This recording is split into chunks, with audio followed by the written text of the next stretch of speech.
what's happening here that's not happening anyplace else? I mean, the competitive level starts at 4 years old. Classic rivalry. Hall of Fame type coaches, great personalities. All three schools, though, they changed the game of college football. Florida State Seminole, Miami Hurricanes, Florida Gators. You want to dominate your opponents and you want to get stoned, make sure that you roll up. It's the roll up, it's the vibes. Another beautiful day in the Sunshine State, and I'm kicking it with the illest. Larion, CJ, what it do? What's happening, man? It is a mixed emotional day with the weather.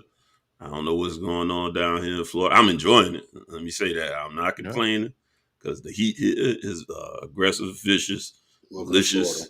Yeah. So like, I'm definitely not complaining, but it's weird around here lately, man. In a good way for me. I don't mind nice windy days and a little overcast. Feels good. Weather machine man is definitely a little bipolar, man, but I'm feeling it like the breeze. Been out to the ocean a few times. Not a whole lot of sun this week, but quite the breeze, man. Can't complain. Yeah, the weather machine, man. He playing the remixes now. Tired of the greatest hits. Yeah, he taking some of it and just, you know what I'm saying, cutting it in. Get on it. Yeah. Putting his drop at the beginning. Weatherman. What's up? That's me. Oh shit! But no, I was in Tampa last week. Right, I knew it was like bright and sunny. Right, get back to Tallahassee, rainy, muggy, all that type of deal. No sun in sight, pretty much the whole weekend. And then Sunday come, which was Easter. Man, it was like 50 degrees in Tallahassee and Easter on a Sunday, which is something I haven't experienced in a long time. So the weather machine definitely the weatherman, he's definitely in his bag with the machine right now. Oh, for sure, man. We got a good show. It's the spring college football preview show for the big three, Florida State, and Miami. So we're gonna kick it heavy. Make sure y'all like, subscribe, hit that like button to help us climb the algorithms. Retweet and share us on Twitter, Facebook, or wherever you may social media at. Share us, help us out. We trying to get subscribers, man. So if you're hanging out, like, subscribe. How was your Easter? What'd you do? You hide some eggs and whatnot this past weekend, Larion? What'd you do? I ain't had no eggs.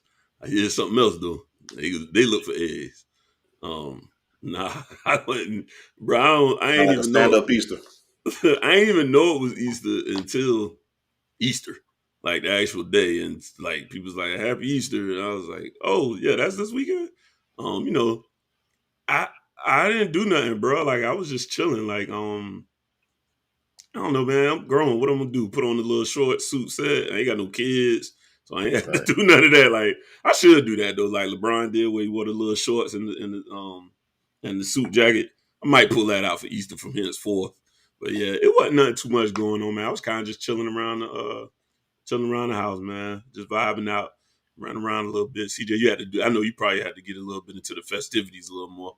Yeah, my kid's still into the hiding eggs and that type of deal. So did the eggs, had some little money eggs, some candy as well, the regular boiled eggs. But also just the food in general, man. I was busy as hell. I had to cook 2 slabs of ribs, had some ham, some greens, macaroni, dressing.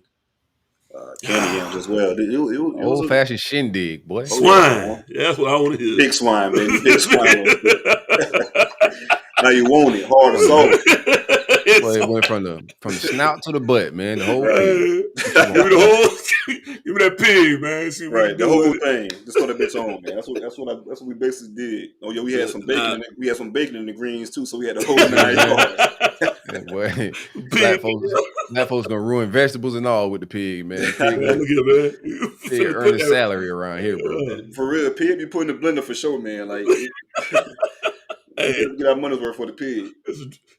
It's a tradition of making lemonade out of lemons, man. A tradition like no other. Now this is where the vibes is about to switch, I believe, right here with Silk, because his kid's a little bit older, and this was some shit I learned working at Target. So how was your Easter, man?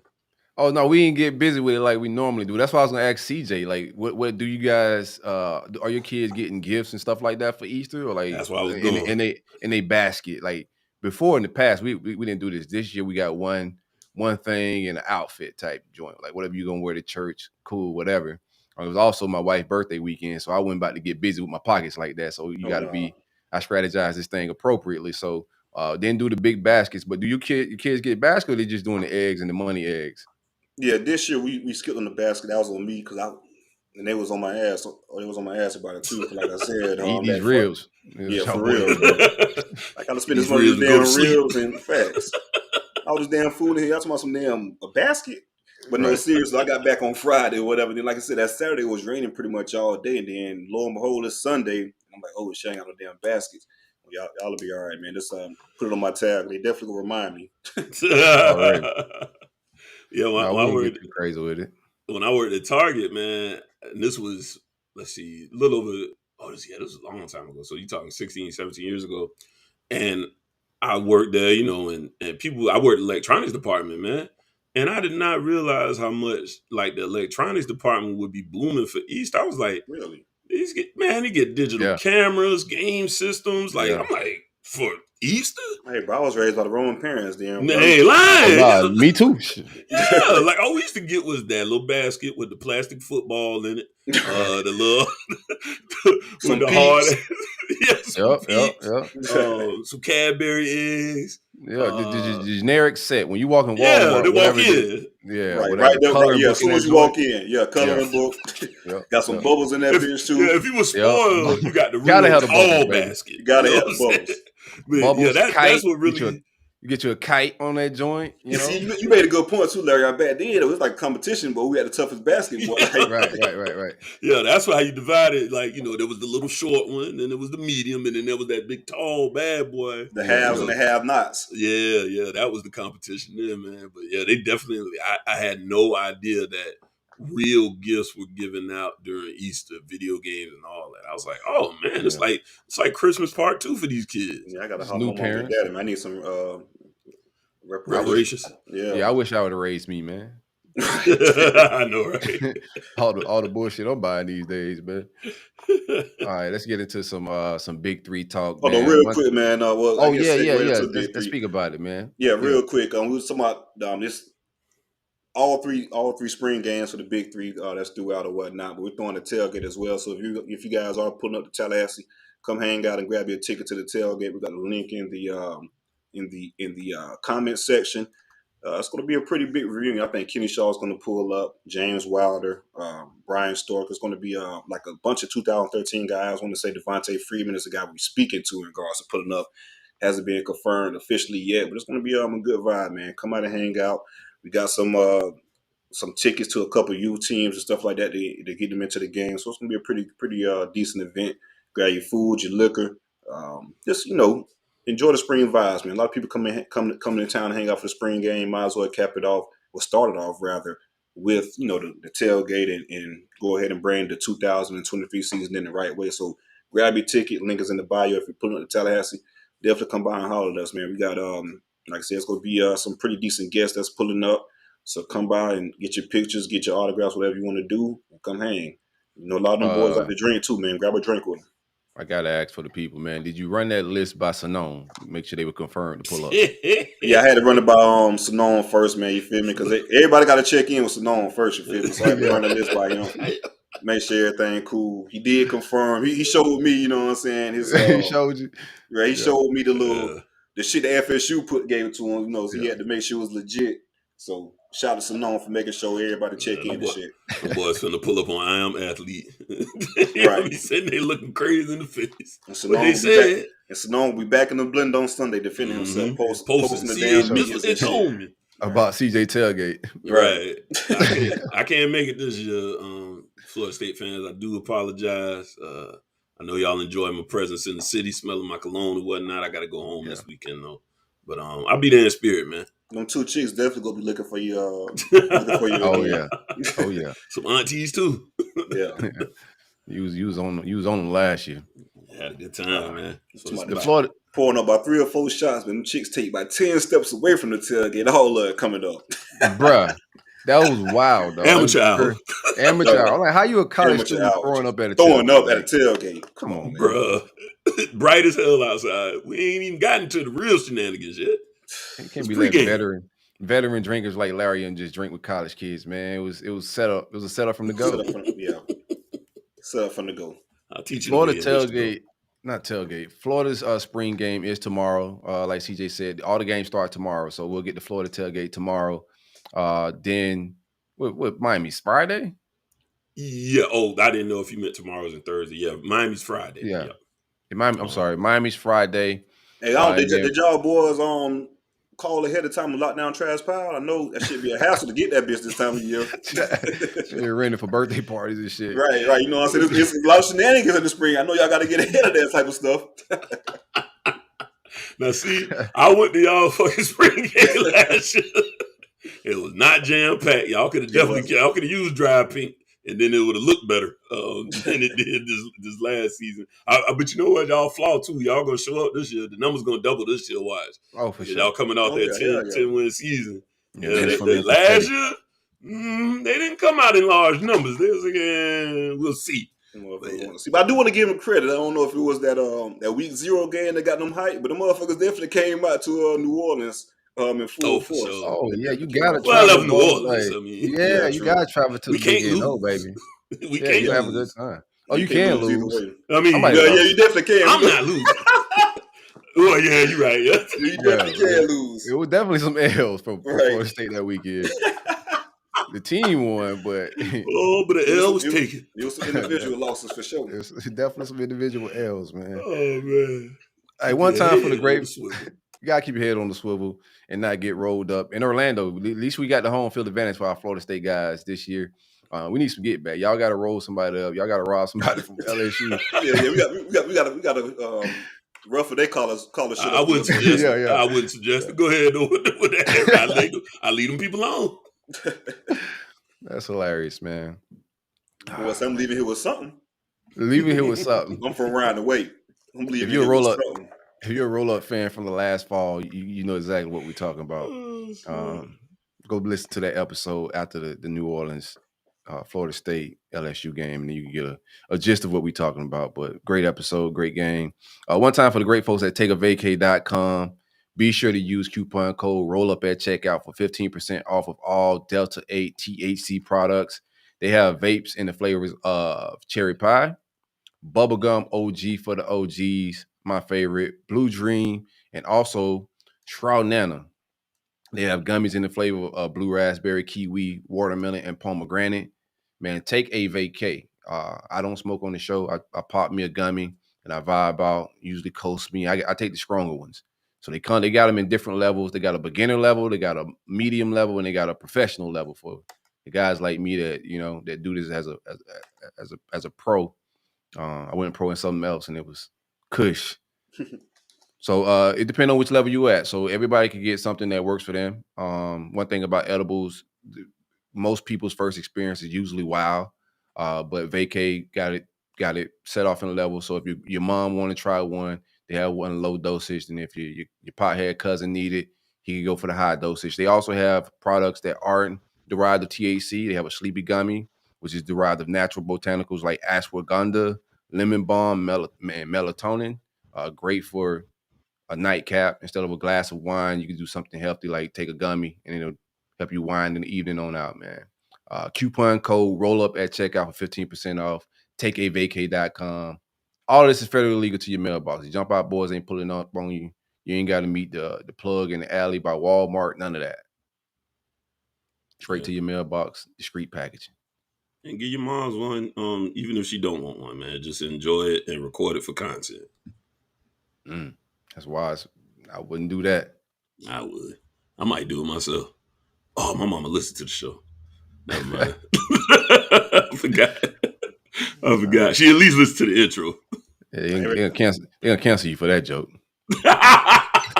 You talk about drugging your moms, bro. I don't know if you. So what? I'll be right back within 12 hours. Give us your plan. Give us your plan. Walk us through it. Oh man. All right, man. Let's get into some. Let's start off with some recruiting. We'll get into the game a little bit later, but let's see what you got. I know you big on the recruiting list. You got anybody pulling up? Yeah. I'm gonna start with well, first I'm start with some people that's actually on campus right now. Then we'll jump into the actual spring game recruiting list. Brandon Baker, the #1 offensive tackle in the country, 5-star per the 247 and the 247 composite. He's in town for a multi-day visit. He was also at practice. Had a couple quotes from the first day. We'll probably on Friday, once I drop my my short video, will give you a follow up.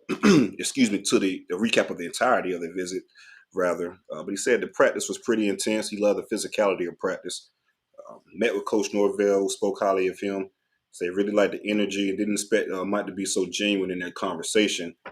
Say FSU will be in his top 10 to 12 whenever he releases at the end of the month. A couple of the schools that's in the contention for his services, you have, of course, the West Coast. He's a West Coast kid from California. USC, Oregon, Miami is in there along with Ohio State. So it's good to get him on campus. He did say he do feel like he will be back in the future. So I think Coach Atkins done a good job of recruiting him to get him on campus. Now the rest is just seeing, the vibes of FSU, how he could fit within the program, practices and things like that, being around the players, being around Mike, in the city as well. But you know how it is with these West Coast kids, when you have the #1 offensive tackle in the country. You definitely got to take advantage of that to get him on campus. So we'll see how that recruitment shakes out. 2025 running back from Alabama, Alvin Henderson, he was on campus for the fifth time overall. He said every time he comes back on campus, it feels like home. UGA, Bama, and Auburn are some other schools that's in contention for his services. I think Auburn probably leads, those Bama kids. It's tough to get them out of the state. Bama, Mississippi, those type of states. It's tough for those kids to leave home.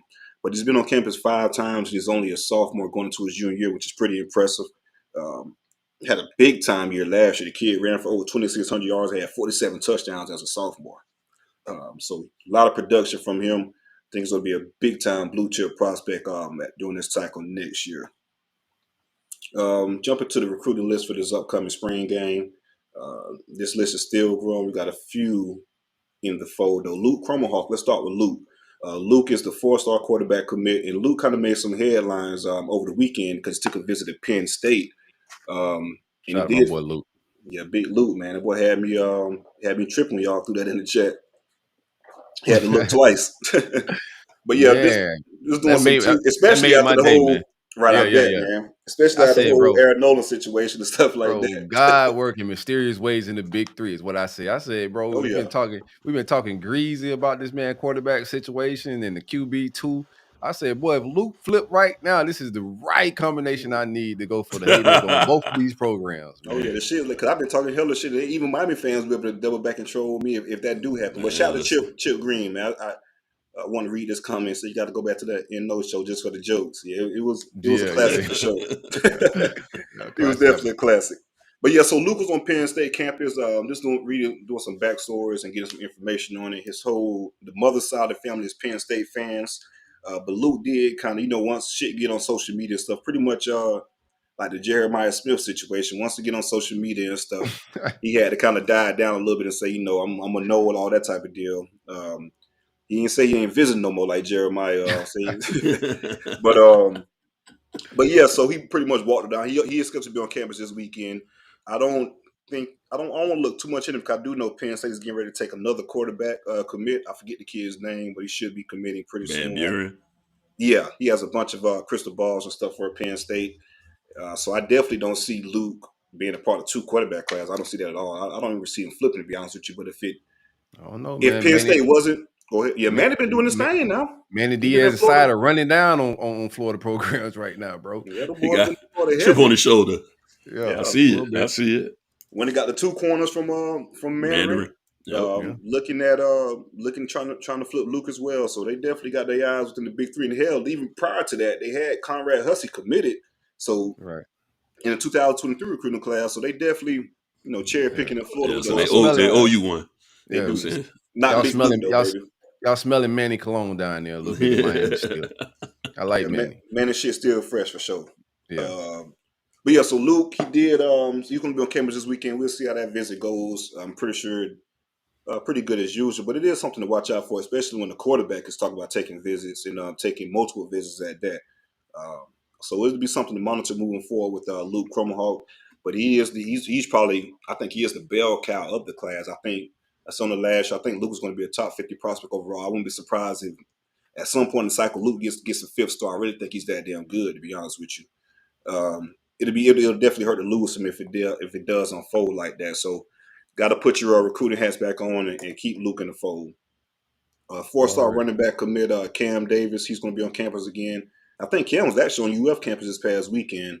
Yeah. We tried to slide him a little duffel thing, but he wasn't really feeling it like that. So my dog Cam, I know his mama real. She close with Mike. She gave him a nickname and all, called him Norvy and all. So hey, watch out, man. Hey, I know when I get nicknames, Hey, recruiters recruit, baby. Hey, in all way possible. Whatever it takes. The work is the work, man. Facts. You got to do it. Facts. The work is the work. Norvy. Yeah. So Cam Davis is going to be on campus again. 4-star defensive end Dylan Stevenson. He's going to be on campus. He's been on campus multiple times. I think we're going to have an official visit in the summer. I think this is going to be a FSU, a Miami battle for Dylan.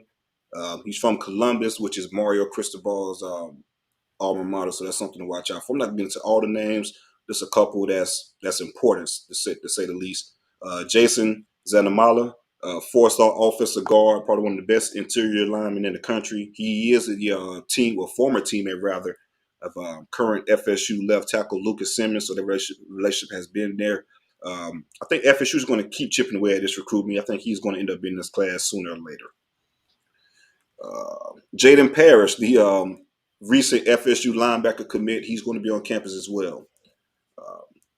4-star cornerback and probably one of my favorite prospects within this class, Jamari Howard, the Michigan State commit. He's going to be on campus for the spring game.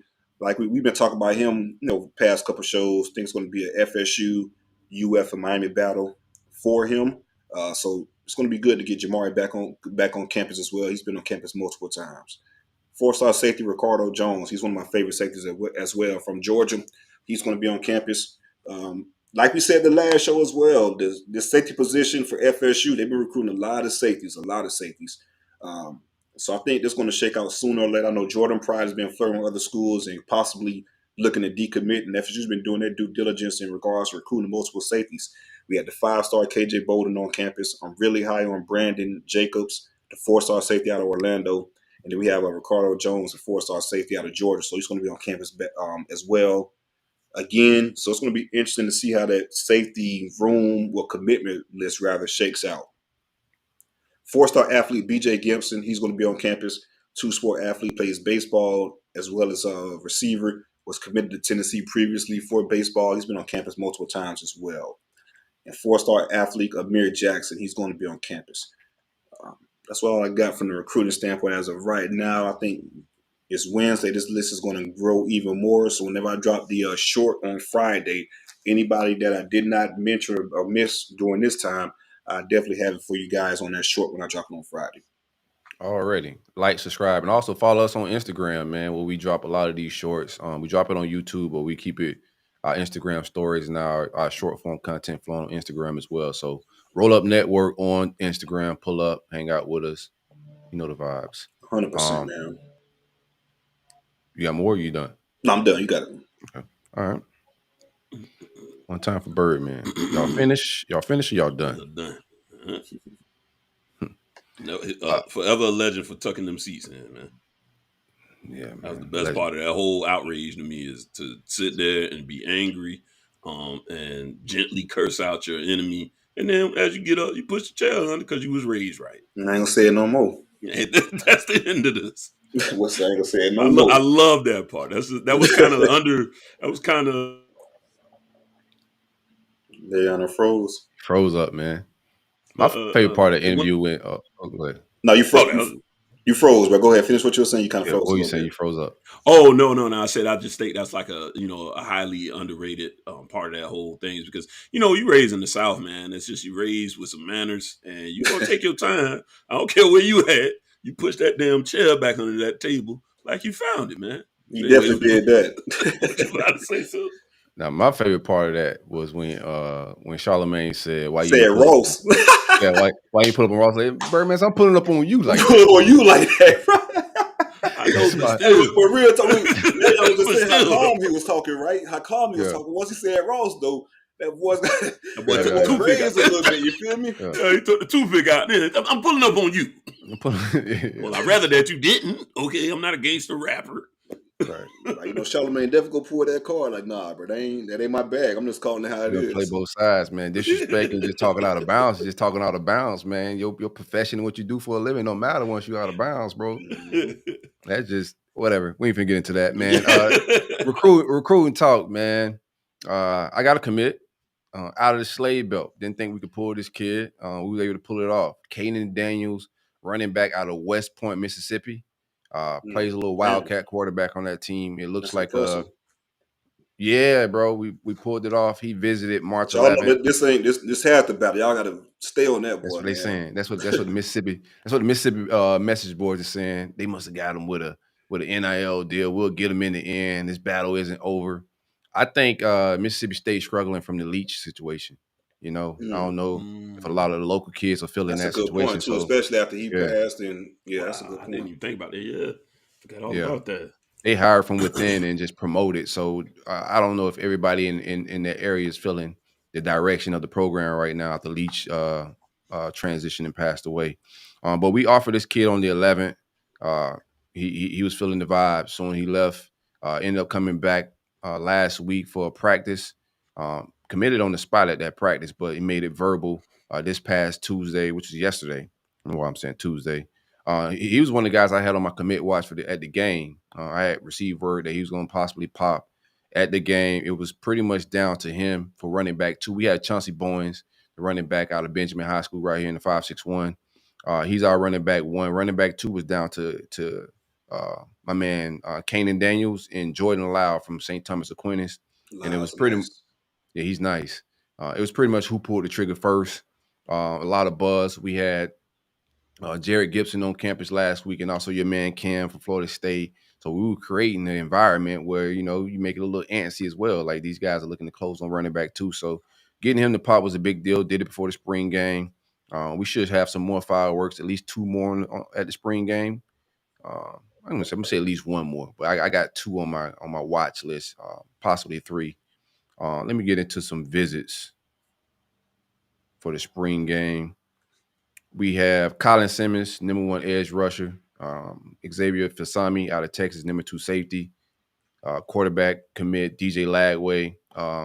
Jamari Howard, the cornerback out of South Florida that TJ mentioned, is going to come down to a big 3 battle. Would love to have him flip out the blue. I got him on like just a subtle. I'm going to rate this low. I got him on commit watch, just on a low degree though. Not super high on that one. 4-star defensive lineman out of Boot Hopes, the Gainesville area, Kendall Jackson. He's pulling up. Ty Hilton, offensive tackle. Wide receiver Isaiah Williams. Athlete, wide receiver Trey Horne. Cornerback athlete Kevin Levy out of the 561s. Cardinal Newman over here, he's pulling up. Some of our commits that are pulling up is Miles Graham, top 100 linebacker. Also Darius Hayes, Chauncey Bowens, Josiah Davis. The whole crew that's committed is pulling up. Also, number 2 quarterback in the 2025 cycle, Carter Smith, was offered 2 days ago. Why that's important is Austin Simmons, who's right now classified for 2025, is right now committed to us. But like I said in the past, I expect him to reclassify. And our 2025 quarterback, QB1 that we're after is Carter Smith, the number 2 quarterback in the country right now. Everybody's not ranked. It's still early for that class, but right now he's the number 2 guy. And that's what I'm hearing, who is our QB1 for that class. And we'll see how it works out with the whole reclassify with Austin Simmons. 4-star defensive lineman in the 2025 class, Jalen Wiggins, another one. 4-star cornerback, son of legend Ben Hanks. Ben Hanks Jr. is pulling up. And also the 2025 commit Austin Simmons, who, like I said, I think is reclassifying. He's pulling up as well. Those are our visits as of right now. Also, TJ Moore, I expect him to pull up, wide receiver out of Tampa Catholic. Like where we at with him. I think we lead. He hasn't put no leader out there, but I feel good where we at. All of the big dogs are after him, but him and Lagway are forming quite the relationship behind the scene from what I'm hearing. So that's what I got for a spring game. Commit watch, I got Xavier Fasami. the safety out of Texas, number 2 safety in the country. He's originally from Orlando, Florida. Heard word a few weeks ago that they're expecting him to commit real soon. He's coming out from Texas to the spring game. Perfect environment, perfect time to get some momentum. So I'm expecting a commit from him. Be on the lookout for that one. I just got TJ Moore on it just because of the vibes. It's been a lot of smoke on Twitter between him and the quarterback, DJ Lagway. So I got him on commit watch. I spoke with Jamari Howard, got him on commit watch just in case, and also defensive lineman Kendall Jackson. Those are the guys I just got on commit watch for this weekend. Could change. That's all I got for updates right now. Official visit got set up. Jerrae Hawkins, he visited. He's from IMG. He visited this past weekend. He set up an official visit for June 10th this summer. He liked the family environment at practice. That's something he told Corey Bender over at On 3. Shout out to Corey Bender and all them guys. I always keep us updated with the info and the interviews from the players, which is very important to get the kids' perspective. We can get smoke and information about what we're hearing, but to hear these kids' quotes it goes a far ways. But this kid's saying that Billy Gonzalez is selling him the Percy Harvey position. I like Billy back in his line bag. I like that Billy's back to his ways. He didn't sell the Percy position with Dan Mullen like he should have. He called it the Kadarius Toney position. So he's back into his shit. I like it. He probably just got with that PTSD, man. It takes some time to make your person name again. After he didn't grab his collar a couple of times, man. That's hilarious. It takes some time to get over that, dog. Yeah, I visit you in the Percy. Right. Got my wide receiver coach, bro. It's okay. Hey, man. We all take one. Some are just a little more publicized than others. Yeah. Jerrae Hawkins is a 5'9". I see him as a slot guy. Other schools, Penn State. Penn State, like I said, them boys is hanging out in Florida. Manny, Franklin, Jawan Sider, they hanging out a little bit. I got Penn State leading in his recruitment. West Virginia is also a player in it. Another thing I thought was interesting too, the Carter Smith, the 2025 quarterback that I was just talking about, who's the number 2 guy. The first team to offer him back in October was FAMU. And he's originally from Fort Myers, Florida, 6'4" guy. But the first school to offer him was FAMU. Just to throw that out there. Ahead of the game, man. Shout out to Coach Riss, man. Excuse me, one of my guys, man. Nicknamed Coach Riss. He, the recruiting coordinator family, he be on it when it come to those kids as far as getting on them early, getting those offers out early, knowing they'll be, big time P5 guys. Because at the end of the day, you never know how, situations can shake. So he definitely, when it comes to getting on kids early, he's a menace when it comes to that, man. Relentless recruiter. I think he'll be P5 real soon. I want to try something just from if you're listening to this on Apple or Spotify, you want to be able to see this. Go make your YouTube account, like, subscribe, hang out with us on YouTube, and while everybody in the comments, y'all go like and all of that, man. Pound that like button. It's free. It don't cost nothing to show love. I want to share it. Let me see if I can share this screen and play a little bit of Caden Daniels, the commit from this past week. Play a little bit of his film. Let me try it out. See if it works. How am I looking? Give me a heads up. That'd be you, Taylor. Taylor, let me know where I'm at with it. Is the screen sharing? Yeah. I see it. Okay. Let's play a little commercial right here. Shout out to Huddle.com. Credits like get all creators they credit for information. This is his junior season. You'll see pretty much he's a wildcat. He's in a wing T type offense, but puts his foot in the ground a lot, heads up north and south. One cut runner. As a good stride, 6'1", bigger guy. He's at 180 right now. A lot of room to put on some size. But I think he's. Can you mute on that end? What you say? Can you mute on that end? Because we can hear the video. Oh, y'all can hear the video. Oh, okay. Yeah. Okay. Yeah, no problem. So it's like both of y'all talking. Yeah. Okay. Hold on 1 second. I think I can do that. Yeah. Shouldn't be a problem. Boom, right here. Let me cut the. Yeah, that's better. Not going to get. Here we go. Yeah, Caden Daniels. So I like him, man. One cut runner, put his foot in the ground, heads north and south. Not a whole lot of dancing in the backfield, anything like that. He's playing a wildcat in this offense. He does throw a little bit in this offense, but you can see the athleticism. One cut, boom, upfield. Time to get busy. Not a whole lot of dancing, north and south. Playing in some competitive league. Like him for running back too. I think he ends up going up higher than his ranking. I think he's a composite 4-star right now. On 3's higher than most services on him. I think they got him as like a top 10, 15 type running back. Everybody else have him mid-20s, 30s. But as you can see, not a whole lot of dancing, man. Track guy runs 11.3, I think, 100 meter. So it is some track speed there and some verified speed, which Billy and them holds very high. All right, that's it. Just want to try that out. Yeah, I like it. I got the video on that thing. Stepping it up. Trying to go to another level with it, man. That's all I got for Florida recruiting right now, man. Y'all be on standby. It may be some names, some more smoke pop up, but that's what it is right now, man. Thursday night game. That's what's up. And I'll be in town. I'm kicking it. If y'all in town, y'all Gator fan, holler at your boy. All right, get into a little Kings talk. Since you mentioned him, Carter Smith, actually, he came and kicked it on our campus too on the 6th. So he's a guy, I guess, we're getting eyes on and kicking the tires. Don't waste your time. Don't kick him. Don't kick him? Nah. He already going to y'all? Y'all just waste y'all time kicking tires for Austin Simmons. Don't do it again. Now, here's the thing here on this Carter kid. He grew up a Florida State fan, so he holds Florida State hasn't offered yet. Out of Fort Myers, grew up a Florida State fan. Has them as his favorite program, but they don't matter. Still got Mid Mike in charge. So well, he does have an offer from us. So 2025 QB. Yeah. Like that. We got an offer. We got an offer out for him.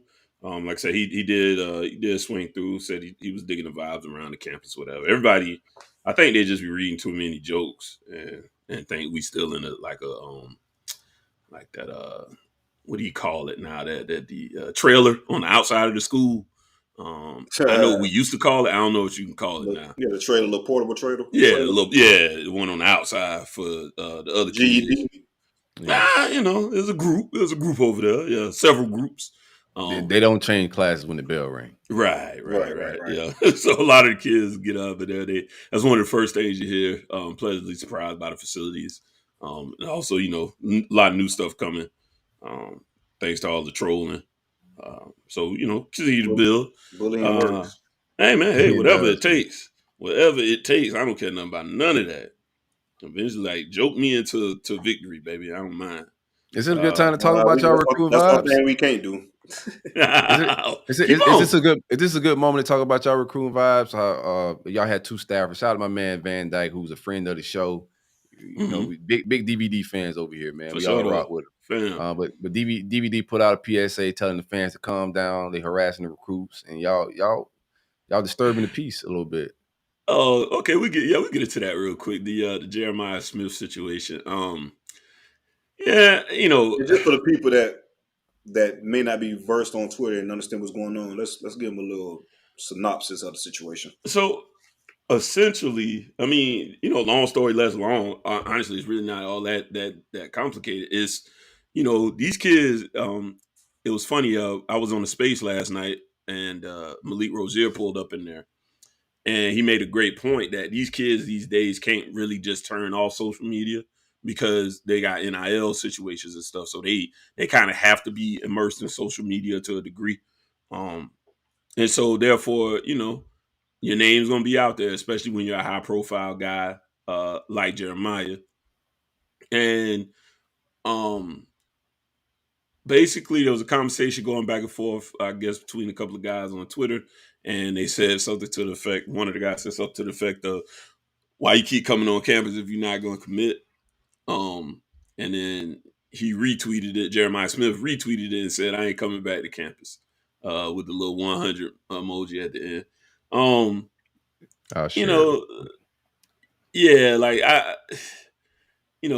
My thoughts on it is, leave the kids alone. But I don't think they tagged them. So at the same time, it's like you got to kind of ignore some of the noise too, and deal with the relationships that you building. So Jeremiah's on campus all the time because he's welcome on campus all the damn time. It is. Who is that? Shout out to Ben Him 29, man. Thank you for your recruiting efforts, man. We appreciate it. Ben Him, please. Top of the staff. Yeah, he's just like, he said facts. Like, don't even waste time. Like, bro, if you're not effing with Miami, why still come on campus? And my answer to that would be, I do think he's I think didn't it start initially because he was Aaron Nolan committed to Ohio State, and then he was hyped about the commitment. Him being Ohio State commitment. Of course, that's gonna rub Miami fans wrong because they feel like they were supposed to get Air, and then they feel like, oh, we losing out on Jeremiah as well. So that how fans get to their feelings, but that's the reason why. Quit being emotional. You too old. You too grown, man. And I do want to say something in regards to just kind of piggyback on that in regards to kind of like Jeremiah Smith. You kind of said it too. Some of that stuff, man, just don't even pay it any attention. If you're the number one receiver in the country, top 10 player in the country as well overall, it's a lot of eyes on you, what you're doing and things like that in regards to the stuff you put out. So I think he went back and deleted the tweet. I'm pretty sure.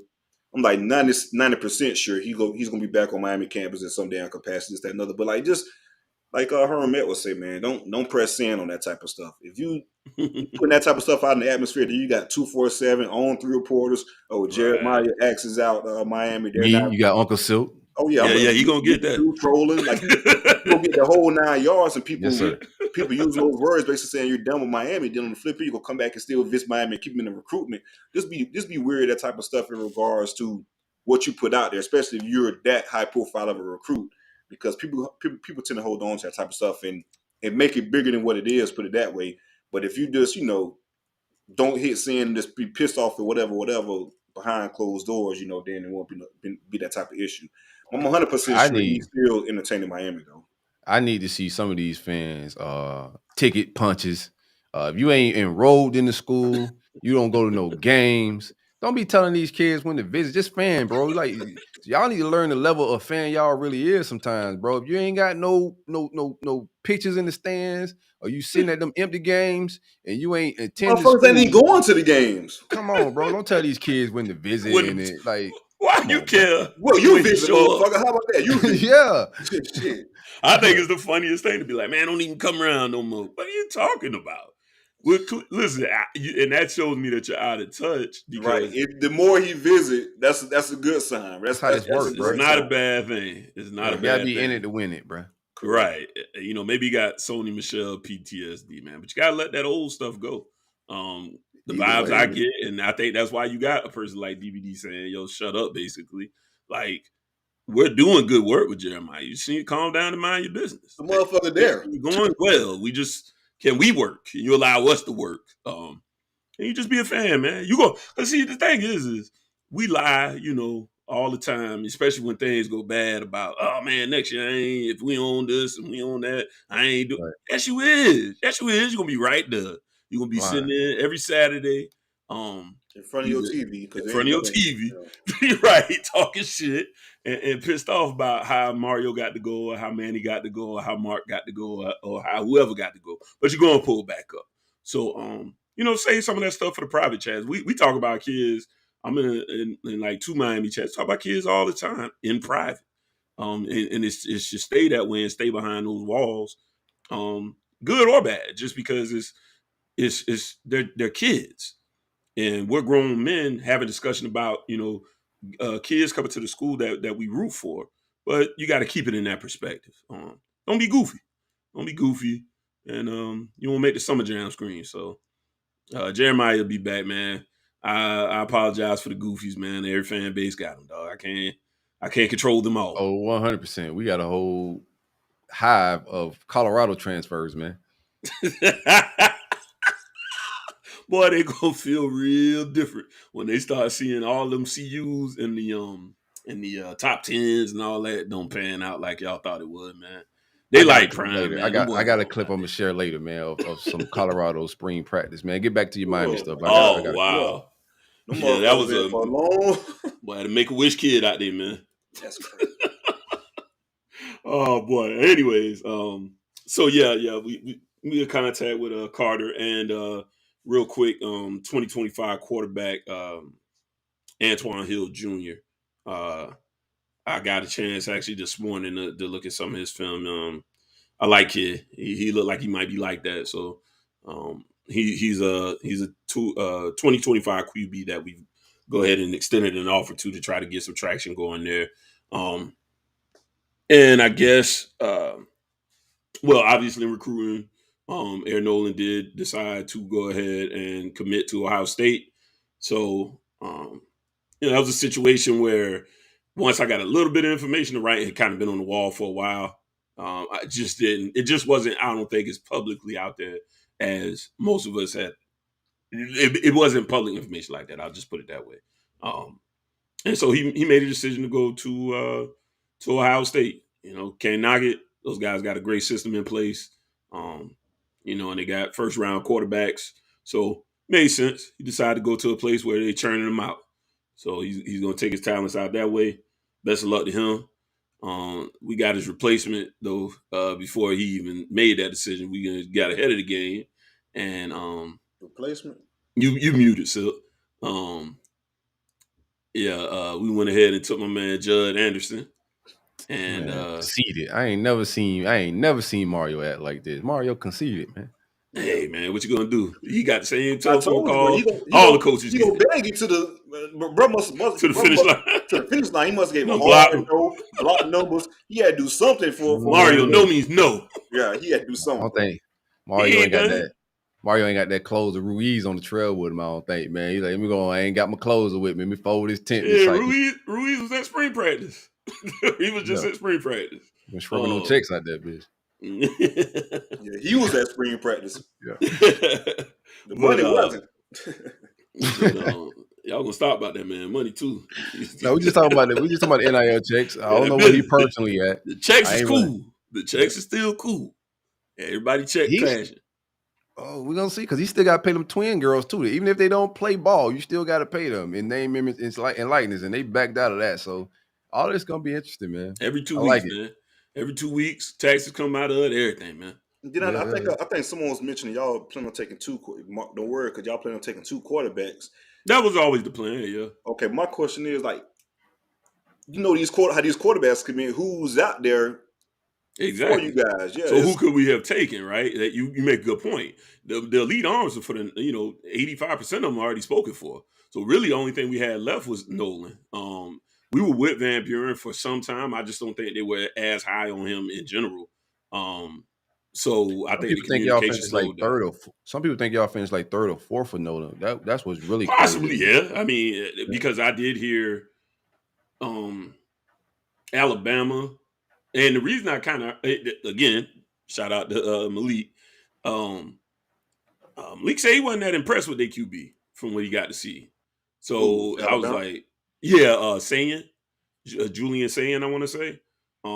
That's the guy that's committed, right? That's the guy that's currently committed. So I was like, maybe there's a situation there where he felt like basically he could have came in and bumped them. Because I didn't understand how Alabama got really back in the mix too, because they've had the Sayin kid committed for a while. So we could have definitely been behind Alabama. A&M was another school. From basic public perception, it really seemed like it was down to us and A&M until the Ohio State offer came out.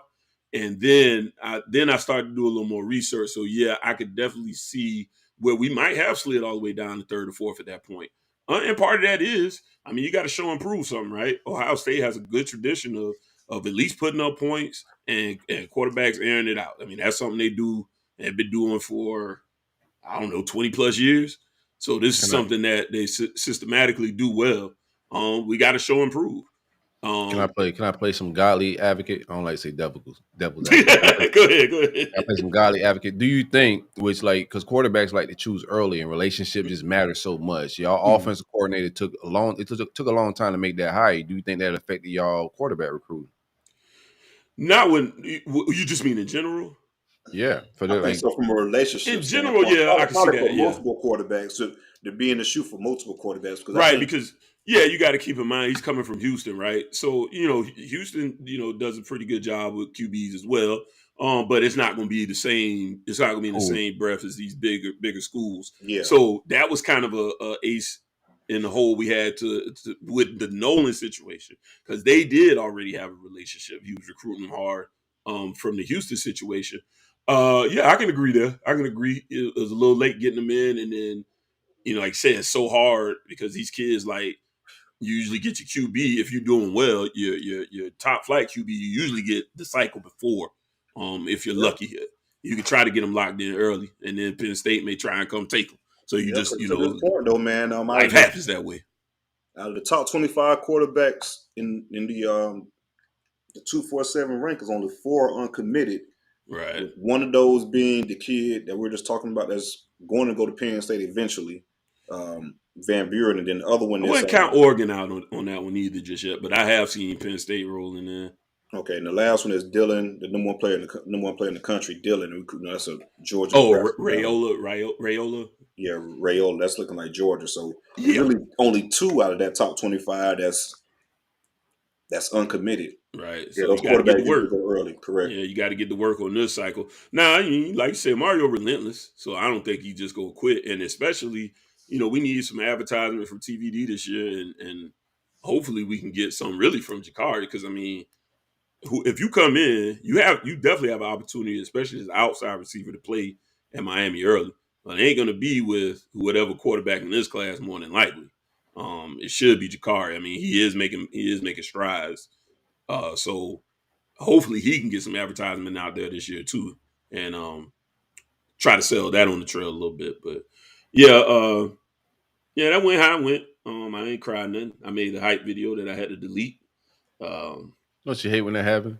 Yeah, it was my first time, man. My first time, because I usually I don't like to do that, put that energy out there. But I was like, you know what? Play the game, man. Being first is fun sometimes. You jump out there. But yeah, I you gotta have it ready for the listeners, bro. They want that. They want that. Oh yeah, that energy when it drop, bro. So. I send it over to when our producer's Lion. I send it over to Lion, and then we gotta do at the end of the season. I got an idea for content. So at the end of the season, we're gonna let's save all of these videos of like the whiffs, and we could put them out as a collage, a video montage at the end of the year. I think that would be very funny. A swing and a miss. That could be good. Yeah, I like it. I like it. So, anyways, we took commitment from Judd Anderson, and yeah, he was definitely supposed to be QB2 in this cycle. Kid with a lot of upside potential, but potential without performance don't equal piss. I got to see it. So that's why essentially fan base isn't energized. I don't like how so many of them are like, going out their way to trash the kid or whatnot. Like, you wasn't getting the scholarship off of nowhere. So just relax, let them evaluate. Again, think about what was left on the board. You didn't have a lot to pick from. He did have some other Power 5 offers, and I do think his season will go better. And I kind of said it in one of the chats. I was like, my problem with some of our fans, man, is y'all got a weird energy where you rather be right than proven wrong. Like, you would rather he go out there and be trash. Or you be like, I told you, we got to get rid of right. I'd like to see the kid go out, play his second year in a spread offense. He's not been playing in a spread offense. He hasn't been playing quarterback all that long either. All right, so he's raw athletically. It's so easy to just call somebody trash. Like, most of these people don't have no real perspective. Once the kid's committed, like that's like Kyle Trask with me. I wasn't no Trask fan when they got him on the trail, because I was just like, yo, this is University of Florida. There's no way we should be recruiting our QB1 from a backup in high school. That's just a legit take, right? Mm-hmm. Nothing personal against the kid. Everything checked out. They seen him throw. But once he's committed and once he's on campus, then you just want to see it play out, right? See if he develops, see if it works out, and then the tape and the perspective got to be a little different. But like you said, some fans just want to be right about a kid not being good. And I don't know, like, you're not going to gain. What good does that do us? Yeah. Like, what? I told you he was trash. Oh, wow. Way to go. You're such a prognosticator. No, I would much rather you say, man, the staff did a good job evaluating and recognizing this kid early before he got out, to some of these camps. He has an Elite 11 invite. So he's going to get to these camps. People are going to see this arm. He does have an arm. I watched his film. He can throw the football. They calling him Air Judd. Yeah, they trying to be funny. I hope he air their ass out. My issue is just the interceptions, bro, at that level. It is. It is a lot. Because he played JV as well. A lot of those stats are JV stats. So throw that many interceptions at JV. Hold up. I don't know the whole, because I don't think. Let's be Let's rewind a little bit. Some of those are JV stats. Some of them, not the whole season. Because like I said, he wasn't playing QB. He was a junior though. He was playing. Yeah, he was playing. But I think he was playing defensive end before. For the junior. So he was playing DN. No, I get it. So the junior JV jokes is Yeah, they hit. They hey man, I got shit to talk about. my bad, get your shit off. We gotta move on. Do your thing. Yeah, he was playing defensive end, man. So they were going to start him right at varsity quarterback, especially because he was coming from a wing T system as well. So he went from wing T to a spread. Yeah, it's a lot of interceptions. I think you give him a whole offseason, some coaching, and I think you're going to see a much better season this year. I ain't telling you he's going to go out there and throw for 3,500, 35 touchdowns and 6 picks, but I do think you'll see a drop in the picks, an uptick in the yards, and an uptick in the touchdowns. You know, I'm optimistic from what I did get to see. The picks are probably just bad decision made from a guy that ain't been playing QB as long. And you go clean that up with some good coaching and film study. So, welcome to the fold. See, my issue with that is You keep having an issue with it. No, seriously. Like if you keep not even with the film and all that type of stuff, these type of quarterbacks in general, because even though I do think the guy y'all took last year is pretty good, the kid from Milton. Emory Williams. Emory. Yeah. I think Emory is going to be pretty good. Yeah, solid. Panhandle pistol, baby. From the it area. was a good space last night. I got a lot of good info, man, from the fans. We had a good time. Panhandle pistol is his nickname? That's his nickname. He's been dubbed the Panhandle pistol. Cool. But I guess my issue is that I guess quarterback recruiting moving forward, this has to be better because it's going to, at some point in time, these kids will have to play. The kids that you bring in, they're going to have to play. I'm looking forward to 2025 when they bust all that in here. CJ. Hey, that is true. That'd be right on time too, to be honest with you. Yeah. Roll all that mid out. Hey, like I said, sometimes you just got to be in the right system, maybe I'll go portal. I don't know. It's still. Yeah, I still anticipate another QB. Like Silk brings up all the time. Ole Miss is some prime grounds to go in there and do a little picking. Yeah. I do not see us going without picking up another QB for sure. Be it via portal, if they could try to get a flip. I kind of actually personally, with like you said, most of the guys will stay committed. It ain't like the old days where nobody would leave, or very very few. You can get a flip at this point, though. I kind of it's slim. It's still slim. Yeah. I would still kind of rather go portal at this point and really just try to go press really hard for 25 and make sure you got that splash guy locked not in. Like others. Other positions you see flips on the regular quarterback. Yeah, it happens, but it's a rarity.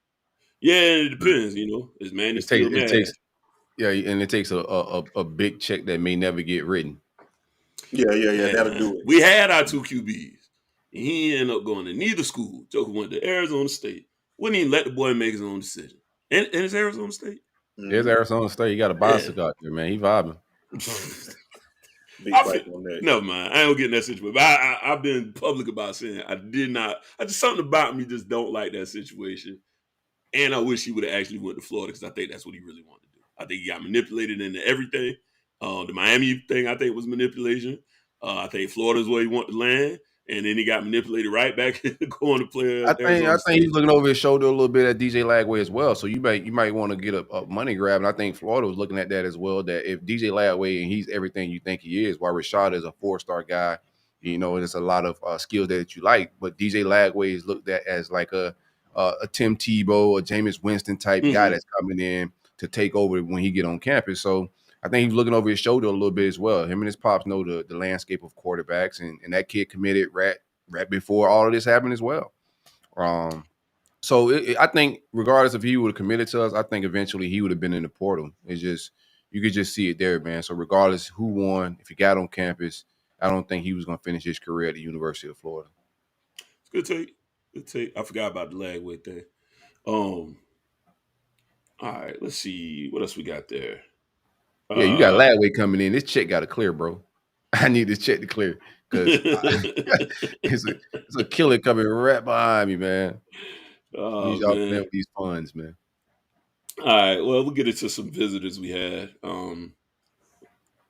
The spring list, I'll kind of, because the game will be on Friday. I drop my short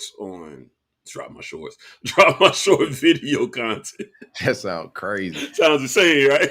On Different type of Sundays, show. so drop my shorts on Sundays. So I'll give a kind of highlight of the more highlight the bigger names that actually do show up. But we'll go over some visitors that already been through.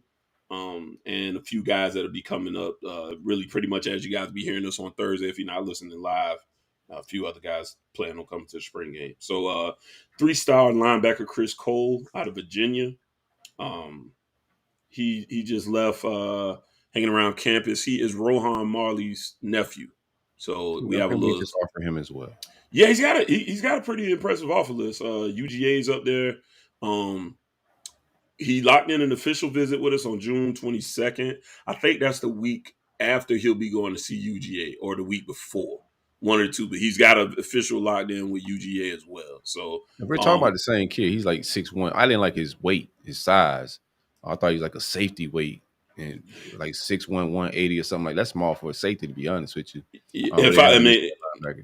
Now I got the height weight off of 247. So if it's wrong, then that's where I got it from. But they got it at 6'3", 210. So, okay, yeah, I got my own 3. So y'all do that information, whatever y'all can. Shout out to those guys. 4-star athlete Amir Jackson. Well, that's not even close though, bro. 2 inches. I was mad at the offer. Like, bro, why do you offer this little bitty linebacker? Right, that's not even close. Yeah. 4-star athlete Amir Jackson, out of Georgia, 6'5", 220 kid. He's recently on campus as well. Big 3 battle. Yeah, that's the kid supposed to be coming for the spring game. Yeah, tight end, correct? Correct. Yeah, you got listed as an athlete. Yeah, listed athlete. I think all of us are recruiting him as tight end. 3-star running back, Kawan Lacey, 6 foot, 205 pound running back out of Texas. He just recently visited us as well. Another tight end. We're doing a good job in the tight end room. I think the plan is, to my understanding, is to bring in 2 tight ends still in this class. I think they'll kind of be looking for that kind of split out tight end, and a blocking tight end is kind of the formula they want to go with. So 4-star tight end Caleb Odom, 6'5", 205 out of Georgia. He's recently on campus as well. Said they had a really good time. I think we made some real good strides there with him as well. Don't drop any shorts of tight ends, man. No, we'll not. I see what you did there. 4-star tight end. 4-star edge, excuse me. Marquise Lightfoot, 6'5", 215 kid out of Chicago. Recently on campus. Another Chicago kid we had on 4-star athlete / wide receiver. Imarian Stewart, 6'1", 180.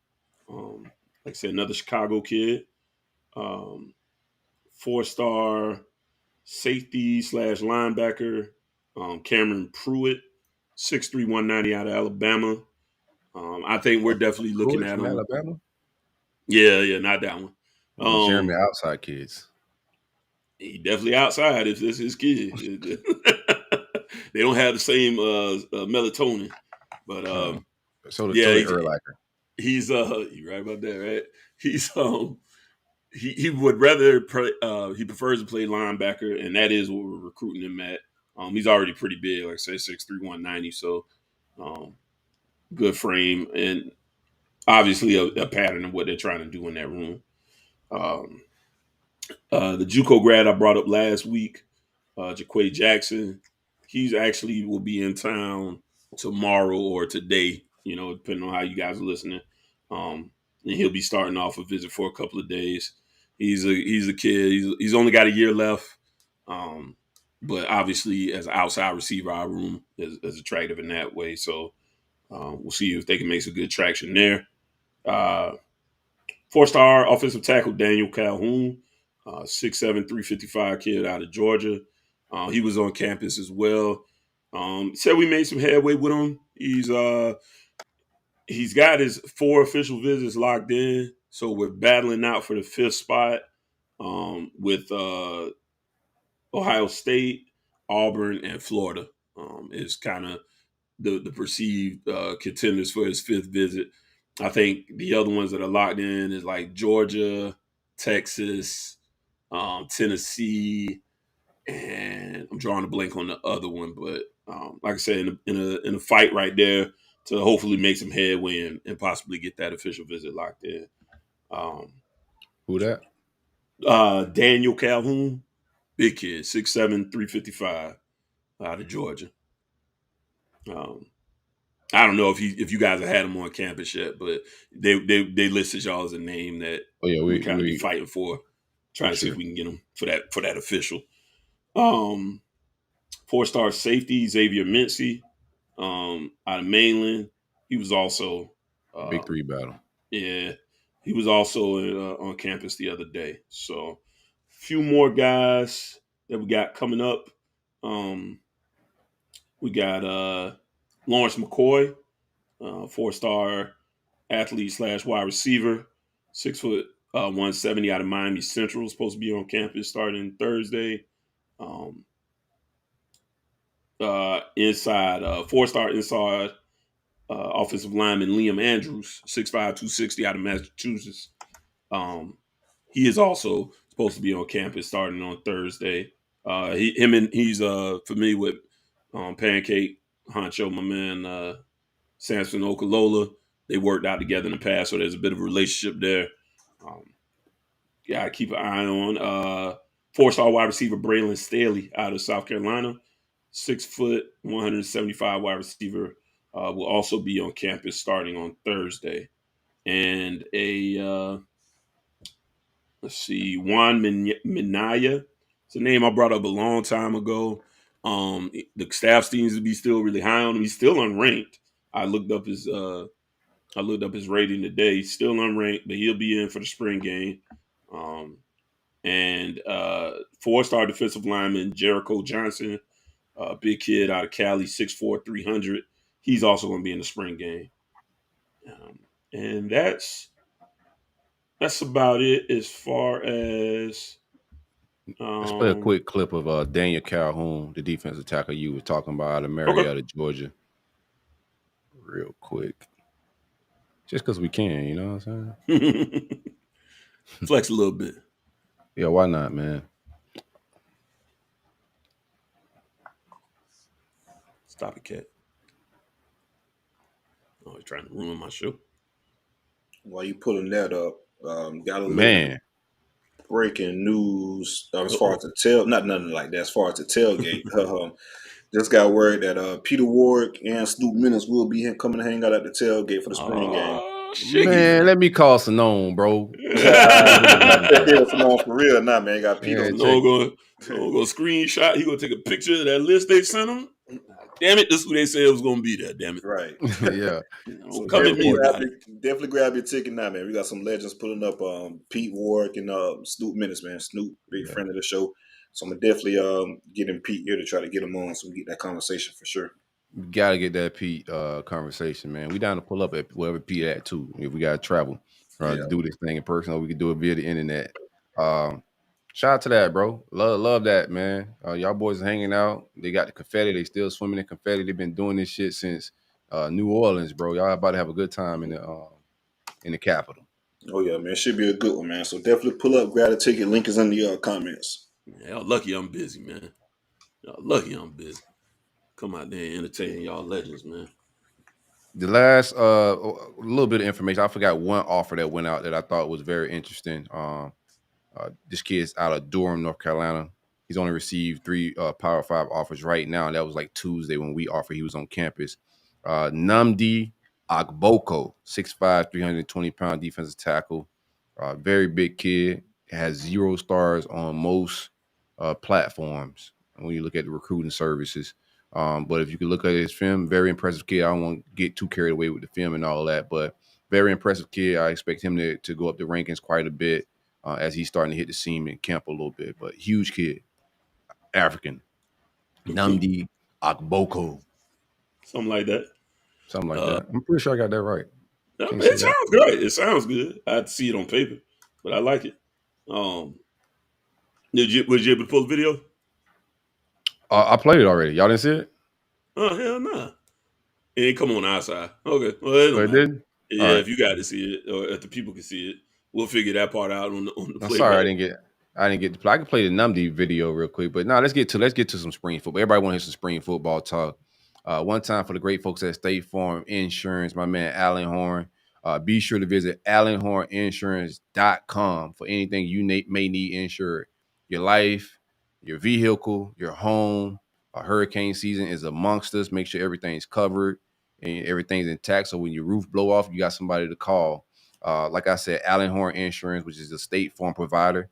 Give them a call at 706-692-2888 in the states of Florida, Georgia, Tennessee, and Alabama. Like a good neighbor. My man Alan right there. All right, real couple of quick hitters before we shift to spring. Did have one offer I saw go out again, like you, kind of interesting, unranked kid out of Rhode Island of all places. Oh no, Justin. oh no. You said all I need to hear right now. Why are you crazy? When he said, "Oh nah," I thought you was like, "I know you used to." Oh nah, don't even worry about him. I was like, "Y'all in on him too?" No, we did. You said Rhode Island, bro. Bro, I ain't never heard of a player from Rhode Island. Never.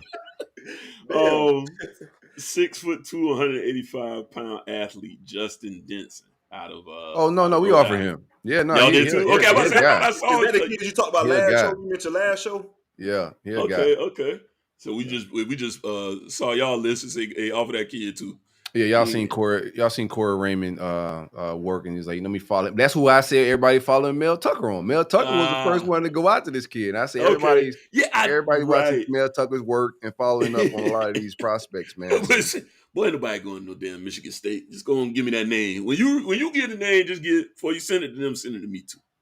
Or the day after. If he had Rhode Island, I think Michigan State's a bigger player than the average kid that Mel's trying to offer in the South. So good find by Michigan State and that staff. But that kid can play. Like I said on the film last week, you can see the talent ain't about nothing, but range is range. And the amount of field he could cover at 6'2", you can see like what it could be, the potential there. And shout out to Mel and shout out to Corey Raymond. And shout out to you for finding the film. Yeah, shout out for finding the film. I didn't even attempt to. I was like, yeah, it is what it is. Should I pull a few more quick hitters as far as recruiting, nothing too big. Colin Fox, we made his top 6 with FSU, Ole Miss, Georgia Tech, Colorado, and UCF. Linebacker Keyshawn Flowers is locked in an OV with us on 6'10". Quarterback Ricky Knight III is locked in the OV for us on 623. And Jaden Jackson, lineman out of, I think he plays at IMG right now. He dropped the top 12 that included us. I'm not naming 11 other schools. We was in it. Yeah, I did see y'all in it. But there's a lot of names. Anyway, all right, on to spring. Spring football. My biggest thing? I just want to talk. We could talk open flourish about spring football. Our biggest position, the biggest question mark is quarterback. I'm feeling good about most of the players. Most of the positions on the team. There's still some health stuff that we need to get together with the offensive line. With Michael Mazuka getting hurt in the spring, you want to leave every spring healthy. That's the end all be all. They're saying he should be ready to go right at the start of camp and ready for the Utah game. But getting the offensive line, hearing the progress of Jake Slaughter at offensive line, I feel a lot better about it. Roger Kearney playing center. He's probably in the 2D. We had a transfer while I'm talking about offensive line. David Connor, a guy that we got as an early enrollee last cycle. He was playing with the 3s, the 4s, walk-ons, people that just intramurals. Mm-hmm. No jokes or anything in him, but he's originally from the Atlanta area, relocated down to South Florida, committed to the University of Florida. I thought it was a reach when we offered him, and he showed up on campus. Just wasn't happening. He had some PR stuff where he was happy Georgia won a national championship, and a lot of Gator fans weren't feeling that. So that's just some of that off the field drama. But he just wasn't getting better. Ross Stapleton and Stapleton and Sell just really they got a body type, and this kid don't fit the body type. I don't think he ever was going to play. It's going to be interesting to see where he transfer at, but that is a body that we lost in the trenches on the offensive line. But overall, feeling good about just the run game, all the film that I've seen, the practice clips that I've seen. The run game is going to be official. Travis Etienne has lost a considerable amount of weight. He's looking more explosive. That top end speed is going to be a little better. He had a lot of big runs last year, 60 and 70 yarders. I expect to see some more of that. They had a run where they kind of duplicated in practice the same run he did during the season when he broke like the 70-yarder. So he's in great shape. And also the running back that came from Tulane. Forget my man's name right now. The cush is big. But God, what is my running back? Taylor, get that for me real quick. But the running back room is solidified, looking real good. It's going to be a run first team. Cam Carroll, the transfer from Tulane. He's a real threat he's going to get number 2 type reps. He catches the ball out of the backfield a little better than Montrell Johnson, so there's more you could do with him. He's a little bit more versatile, but he's coming to play here. And also with Webb, Trayon Webb, the 4-star running back out of Jacksonville area. I wasn't incredibly high on coming out of high school, but they expect him to get some reps. He's looking a little bit older than his age, and it was good that he showed up on campus for that early enrollee. It's going to pay dividends in the fall. Offensively, that's how I'm feeling with it. Xavier Henderson had the last scrimmage we just had. He scored 3 touchdowns. 2 of those came from Jack Miller. 1 came from Graham Mertz. Graham Mertz also threw 2 or 3 interceptions in this same scrimmage. 1 red zone when he was in red zone duty. There's no separation between the 2. So only thing about that, one of them go down, we got the same guy. Like, I don't think we losing anything right now. I'm hearing that it's about even as far as, like, what's been happening. That could be. It's not even a slight on Jack Miller at this point, to be honest, because he was hurt all fall. So they're kind of getting into this thing, the thick of the competition and the playbook and all that. They get into it with each other, but we got to find a quarterback in the portal, bro. In this second window. In the second window, the portal opens April 15th. So David Connor should be entering on April 15th this Saturday. And also we should be seeing quarterbacks from other programs and also maybe 4, 5, 6 guys from our roster that's going to hit it as well. But that's how I'm feeling offensively. The receiver room, Xavier Henderson is making some strides as an older guy. Want to see him grow. One of the biggest things with the receiver room last year, I thought we were slow, we were big, but slow don't always means you can't separate. You could be like Jerry Rice wasn't the fastest receiver in the world, but his route running was just so crisp, and he knew how to set you up to separate. And a lot of that comes from just development. So seeing Billy G back, hearing that Henderson, who's more of a strider, 400-meter runner type sprinter, hearing him separate to make some plays was a plus. Aiden Mazzell is making a lot of noise at receiver as far as a young freshman in speed. They're saying he's the fastest guy on the team. It's not even close. He's one of those state finalist guys in the 100 meters, just world-class speed type guy. Could run track at the University of Florida full-time if he wanted to. So hearing some good things from the offense. Defense is going to be the strength of the team. Enjoying what I'm hearing from the defensive line, straight down the middle. Taraji Mitchell, the transfer from Ohio State at linebacker. We kept him in a no-contact jersey most of this spring. He suffered a lot of injuries out there at Ohio State, so we want to keep him upright and healthy. Hearing great things about Shamari James at linebacker as well. I'm feeling real comfortable. Once Derek Wingo get back, I think we got a nice little 3-man. Scooby Williams as well. We got 4 guys that I think will be a lot better than what we were last year. And as those guys did start to get better, shout out to Jay Bateman and his development. You even got to see Amari Burney get better as well last year, and is going to get a shot to play in the NFL. But he played his best football under Jay Bateman. And I think Derek Wingo and Scoobs and Shamar, you'll see those guys develop a little bit more this fall. But hearing great things straight down the middle. We need safety. If there's anything on defense right now, we need, I would say, Miguel Mitchell's sounding like he's the best guy in the room right now. Kamari Wilson, of course, there's a lot of potential there, but it hasn't fully clicked for him at safety. But those are our 2 safeties right now.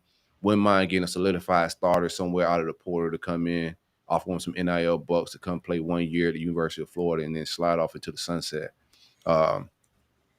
Cornerback is we got 4 guys that I know we can rely on. It's back to like DBU type vibes. The starters, if I had to pencil anybody in right now, even though Devin Moore is out in a no contact jersey all spring, I would have him and Jason Marshall as the starters. Jalen Kimber is filling in right now as the opposite cornerback two of Jason Marshall. I feel really good about Jakeem Jackson at cornerback. He's going to play a lot. Corey Raymond spoke very highly of him. He may jump some guys. Sharif Denson is going to play a lot at that nickel spot. Right now, the nickel spot, Jaden Hill is the starter. While I'm not extremely high on Jaden Hill, I think a lot of people know that it's just a size situation. And there's a lot, bro. People think just because you're the nickel, you're the third worst corner on the team, not third or the third worst starter at that spot. But that's a hard position. Now, our last great person at that position was Chauncey Gardner that executed it well, and you can see how he's performing in the NFL. So I don't know if he has the skill set to be able to cover guys, the different matchups you could get with covering that nickel spot. You could get a tight end, you could get a bigger body tight end, and also just a guy that's very shifty. And I don't know if he has, the skill set to man that position in the SEC. So that's just something to watch out for. In this game, I want to get out healthy. I want to be competitive in this spring game. I don't want any Dan Mullen vibes. I don't want to see Riedel, Anthony, or Ike Hilliard running down the sidelines for a touchdown. I don't want to see Emmitt Smith running reverse. I don't want to see no goofy stuff like that. I want to see a legit spring game. I want to see Graham Mertz and Jack Miller battle it out for the mid battle. Give me your best mid, man. Who gonna win? Who's gonna win? Hopefully, quarterback two. Yeah, the misdemeanor battle. Man, them boys got out there. I saw some of them lives too, man. God bless you. No, I don't think we need. He's not, like I said, he's not playing. I just like to keep it. I'm just gonna keep it trill and plain. I think we could win football games. Like it's football, bro. And one position, just like as good as Anthony Richardson was last year, he didn't elevate the guys all around him. We needed more support around him. I think the support team, the defense let us down so many games last year. We should have won. We averaged 32 points a game and lost 7 of them. So it was the hold on defense, us getting some help from our defense, it's going to be an overall team effort. But as a team, how we're set up, I love the talent, bro. We just got to – I ain't even speak of Ricky Pearsall, but he's having a great spring as well, as many expected. But I'm feeling good about the offense. We just got to get a quarterback, bro. And these guys are just, pedestrian, average. Pretty Ricky what they call him. So the streets call him. Where you at with it? Y'all got any questions for spring? That's all I got. I think I covered the battles. I think I covered my expectations of the game. Yeah. Where you at with it? I can go. Ain't too much popping. They did let the press. Man, and I don't know what's going on with my ear much because I cannot see or hear Larion. So I guess I'll jump into mine. But I can't. If you got any questions, bro, I can't hear or see you at all. You can't hear. You hear me? Yeah. You're the only person I can hear or see. It's been like this for the past 10 minutes. I've been in and out. Go ahead, refreshing and stuff. Just tell them go ahead and I'll refresh. Yeah, go ahead. Go ahead and see. Get yours off. He's gonna refresh. He'll be back. All right, cool. Yeah, just to jump into it, I won't have too much in regards to camp talk. Just a couple hitters. We did get Dimitri Emmanuel, the offense. There you go. Say something, bro. Say it. Yo. All right, perfect. I don't know what happened just then, but for about 10 minutes, I lost you completely. We had Dimitri Emmanuel. He was a starter on the offensive line last year, was honorable mention all ACC. He recently just got granted his waiver because it was up in the air if he was going to get that extra year or not. But that waiver did come through, and that's a big boost for FSU. Just from a depth perspective, I don't want to say he's a shoe-in to start this year, even though he started 12 games last year for us and was a consistent starter at Charlotte, big-time player for us. But we brought in some guys, man. At the very least, it definitely bolsters the depth because I say this all the time. Like last year, for instance, after the starting 5, if we have one offensive lineman go down, whether it's guard, center, tackle, whatever it may be, it's a big drop-off from the starter to the backup. And we kind of paid for that during some games. And Atkins had to kind of shuffle some things around, playing guys out of position just to get the best output in regards to the bodies that you have. Now I feel like we're well versed all in regards to the offensive line room. We have capable backups, so it won't be a big drop off if one person does go down, because football happens and offensive line is one of the positions that injuries happen at the most. So I don't want to say I foresee something to happen, but just in case it does happen, we'll be prepared in that situation in regards to having some capable backups that can step up.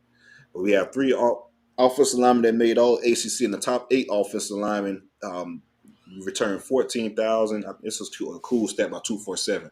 14,293 snaps, which is pretty good. And also it's a big turnaround from the 2018 season, that first season on Willie Taggart. It was the worst offensive line in FSU history. Jimbo left for absolute disaster at the offensive line. We had a guard, a defensive tackle playing guard, and we had a center playing offensive tackle. So the shit was just real fucked up as far as the offensive line room. It took a long time. We took about 5 years, right, to rebuild that shit completely, to have a formidable offensive line room with complete depth.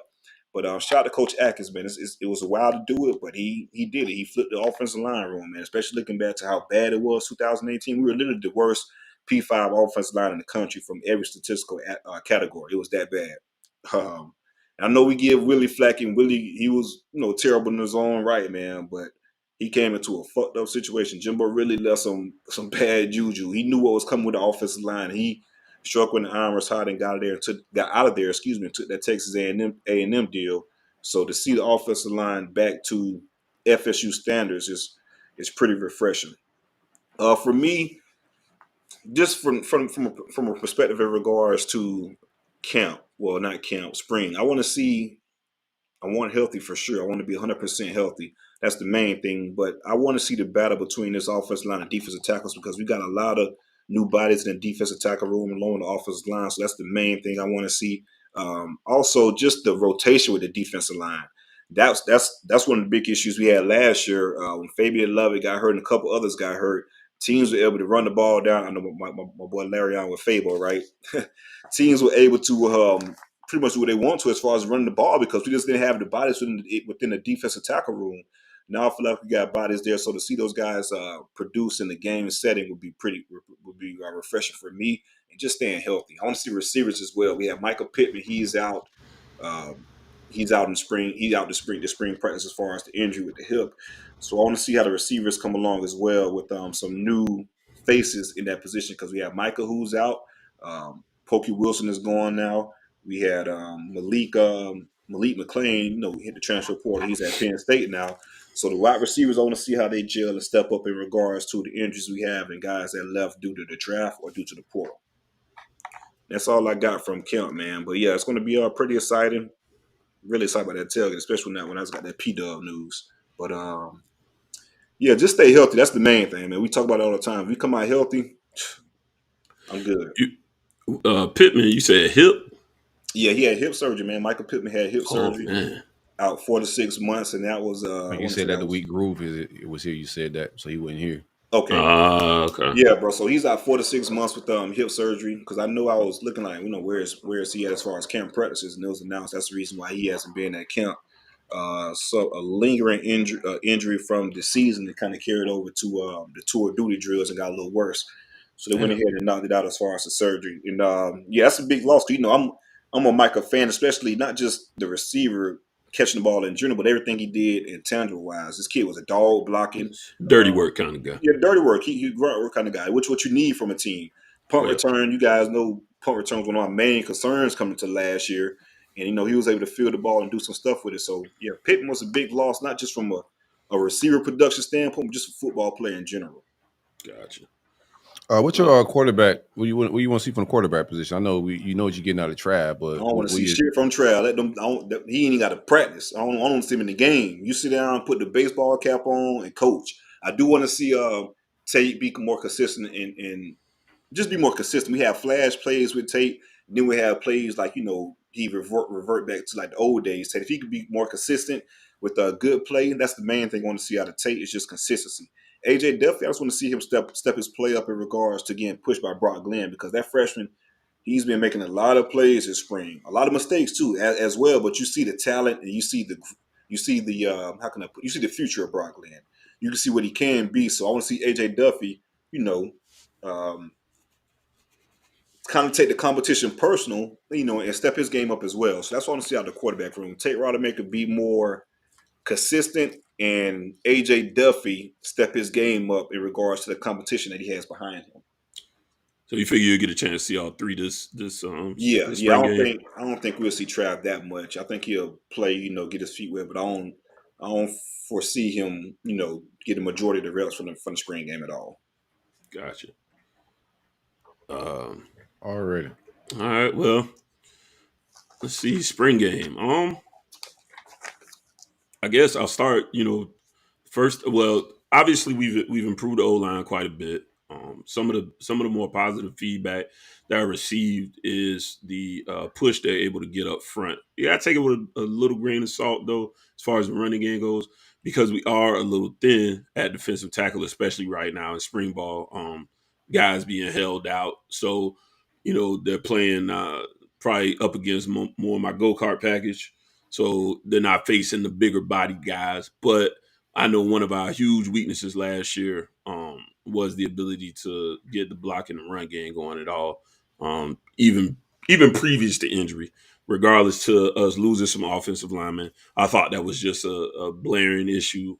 So it was good to hear some positive feedback there. So I'd like to see some like just holes open up front in that spring game. I just want to see a guy every once in a while have a nice lane he can just drive through, as opposed to trying to find some wiggle room and have to be so creative when it comes to the run game. I just want to see a little mauling here and there.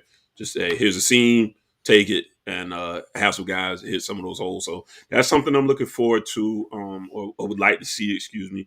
And we're bringing the air raid over, right? So, or elements at least. So if we're going to be doing that, let's get the ball in the air. I want to see some shots downfield, kind of early and often. TVD being back to form. He's got Jacoby George. They've created a good rhythm.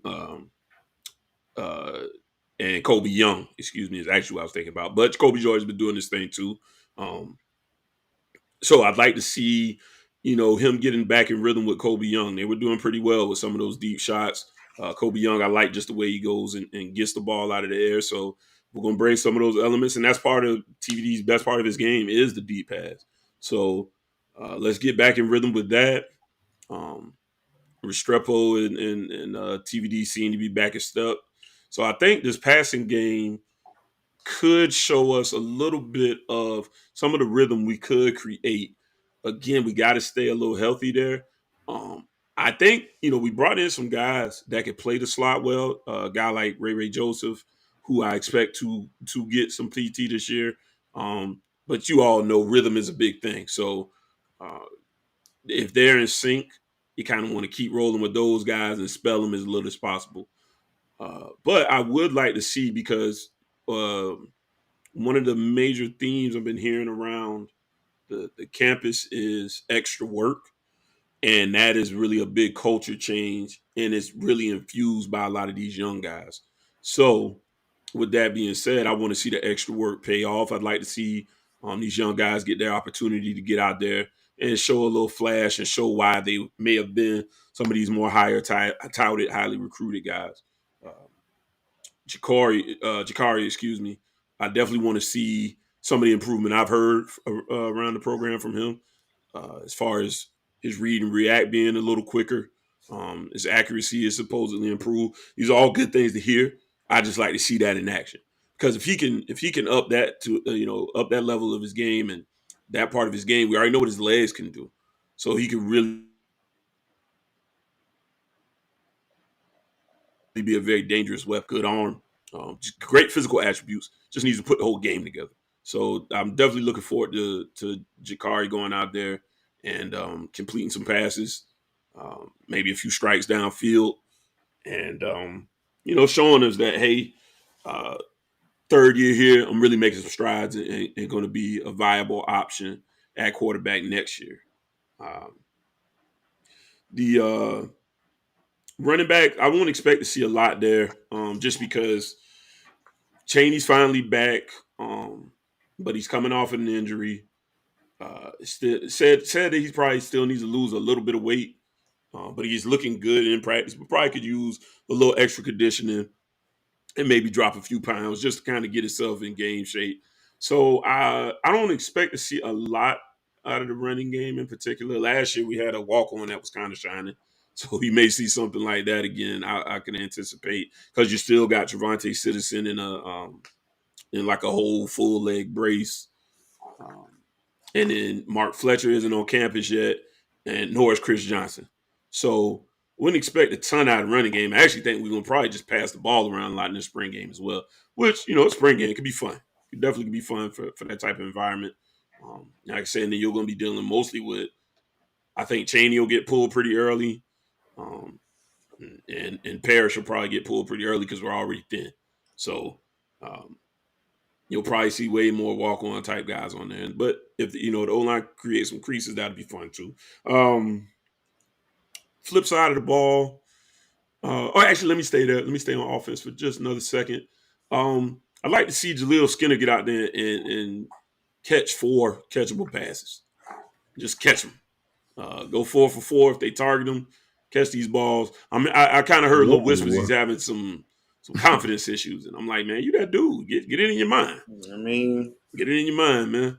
He's made plays and he'll just drop the next one. It's just putting that behind him. I'd like to see being consistent. Just get that consistency. Outside of his hands, do you think because he's a slimmer tight end? I won't say small because he's tall. He's a slimmer tight end. It looks to be, and these are just limited clips that I'm seeing on Twitter. Just to be honest, it looked like he's lacking some explosion. I think, I don't know if he's going to be, like your most explosive guy. I think he could be, if you get him in the right situation, I think he could be a pretty decent yak guy. He's coming in allegedly 230-ish, you know what I mean, which is up. But I tend to agree. Him and Cyrus Moss on the other side. Cyrus Moss was the borderline 5-star defensive end. The guys I both kind of concerned a little bit with the weight gain. You see some guys just throw on that weight immediately, and some just have more issues being that having that athletic build and metabolism stuff. They just have a harder time putting on weight. So it is a concern of mine with Jaleel, just for his ability to bulk up. But I wouldn't necessarily call him explosive. No, not at this juncture. But I think he can provide some mismatches. I think our more explosive and all around tight ends, another guy that you probably won't see a lot of, and a name that's been a little bit forgotten because of his injuries is Arroyo. I think Arroyo is going to be a man out there. So you got Cam McCormick and Jaleel Skinner pretty much vying for. Well, Cam will be his blocking tight end when they go 12, and then Jaleel is trying to secure his place when they want to go. A little different with the look with maybe 2 catching tight ends out there. But I got some concerns about him. He's a kid I rooted for, so I think I'm a little biased. I want to see him win more. That's kind of why I put that out there too, to just get some easy catches on his belt and just kind of swing that confidence around the other way. Defensively, I would just say in general, I'm just interested to see Guidry's alignments, his looks. I know he'll be standing up. A lot of DNs will go into some standing up positions. He's not said to be, even though, especially in spring, you don't get to see that anyway, but he's not said to be a big blitzer in general. So I'm interested to see some of the alignments. I'm interested to see what my go-kart package, what kind of pass pressure that they can apply. The smaller guys, but they got some mass and some explosion there. So yeah, some what? Some mass. Oh, okay, bro. It sounded crazy for a second here. No, man, MAS. Hey, I just saw something though. I ain't gonna lie, bro. I thought you dropped the M. They say that's what Nick Saban looked for, though, man. They say Nick Saban looked for ass. Like thick? Yeah, he said he liked his thick. I was like, wow. Yeah, yeah, my living room. You tell my son to turn around in my living room. Hey, man, turn around, stick it out. What kind of program y'all running? You Joe Pop out, Nick? What you got going on, bro? Hey, they said that's one of his traits when he's looking at recruits, man. Big ass. I said, all right, cool. But no, yeah, these aren't tiny guys; they're just shorter guys. So, I'd like to see what kind of pass pressure they could create. Deion looking at the parents and Saban looking at the players' cheeks, man. That's crazy. These coaches got some strategies, don't they? Yeah, man. I mean, well, the thing is with Nick, his is proven, so I can't really go against Nick. Deion, you just pulling for straws at this point. Hey, if Coach Nick say they gotta have a big ass, they gotta have a big ass, damn it.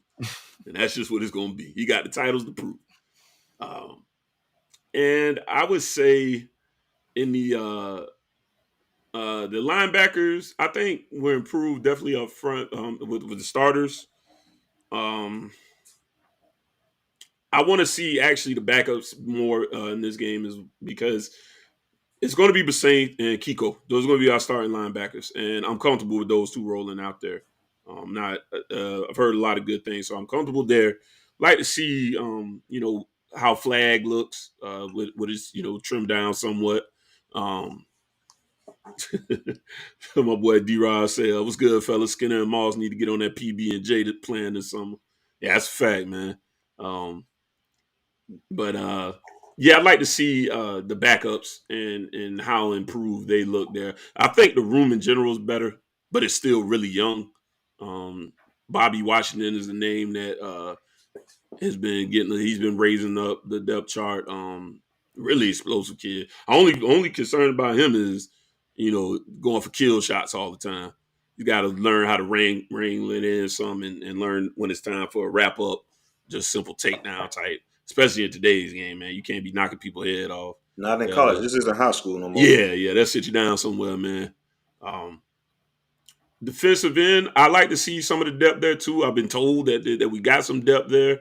I like to see a little bit. I know who a Najee Kelly is going to be for us, who Akeem Mesidor is going to be for us.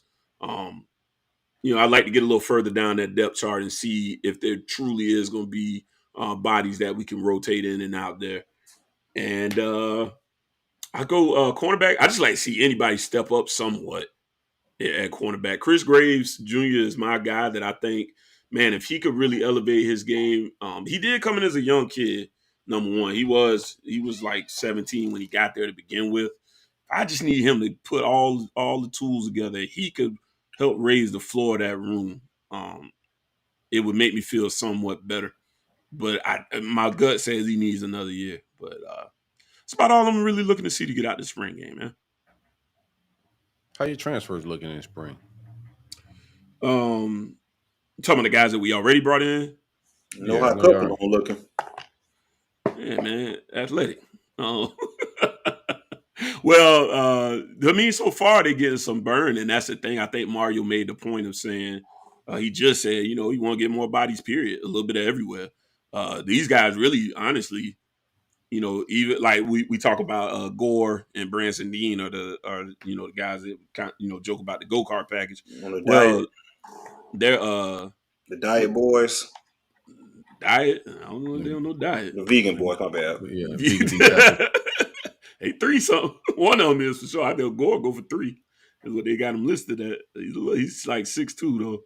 I thought y'all had 2 that was under 300. My bad. 280, whatever. That's 3-ish. Anyways, talking about the diet boy. I think those are guys that are going to be. They're going to be backup guys, anyways. So really, when you need to add more bodies, that's what part of the reason why. So you can get your practices on. So the guys that we brought in, like Cam McCormick, both of those defensive tackles, they're doing what they got to do, but they're not going. I don't foresee any of them starting. I don't think we brought in a transfer that is going to start this cycle. To be honest with you. The center, the center and the guard. My bad. Yeah, my fault. Yeah.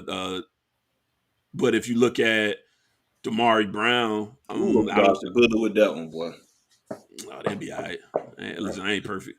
I said we dodged the bullet with that one because I guess with Damari Brown, because what I've been hearing, he, like you said, you don't even foresee him starting. Yeah, I don't. At this point, I really don't. I'd like to lie to you and say. But I don't think – that's why cornerback's my biggest concern. Brought him in. I thought, okay, cool. This could be a starter. He hasn't solidified that. So, like I say, I'm more confident in his little brother coming in. He's from Heritage, though, so they can't come in till late. I think he's got a way better chance coming in and starting. Shit. Than he – as of right now, that's just what we're hearing. You're going to have to do something he was brought in, I believe, to start. I mean, I can't see why. That's the only reason. That's the only reason you really hitting the portal for upperclassmen is for him to come and fill a hole in.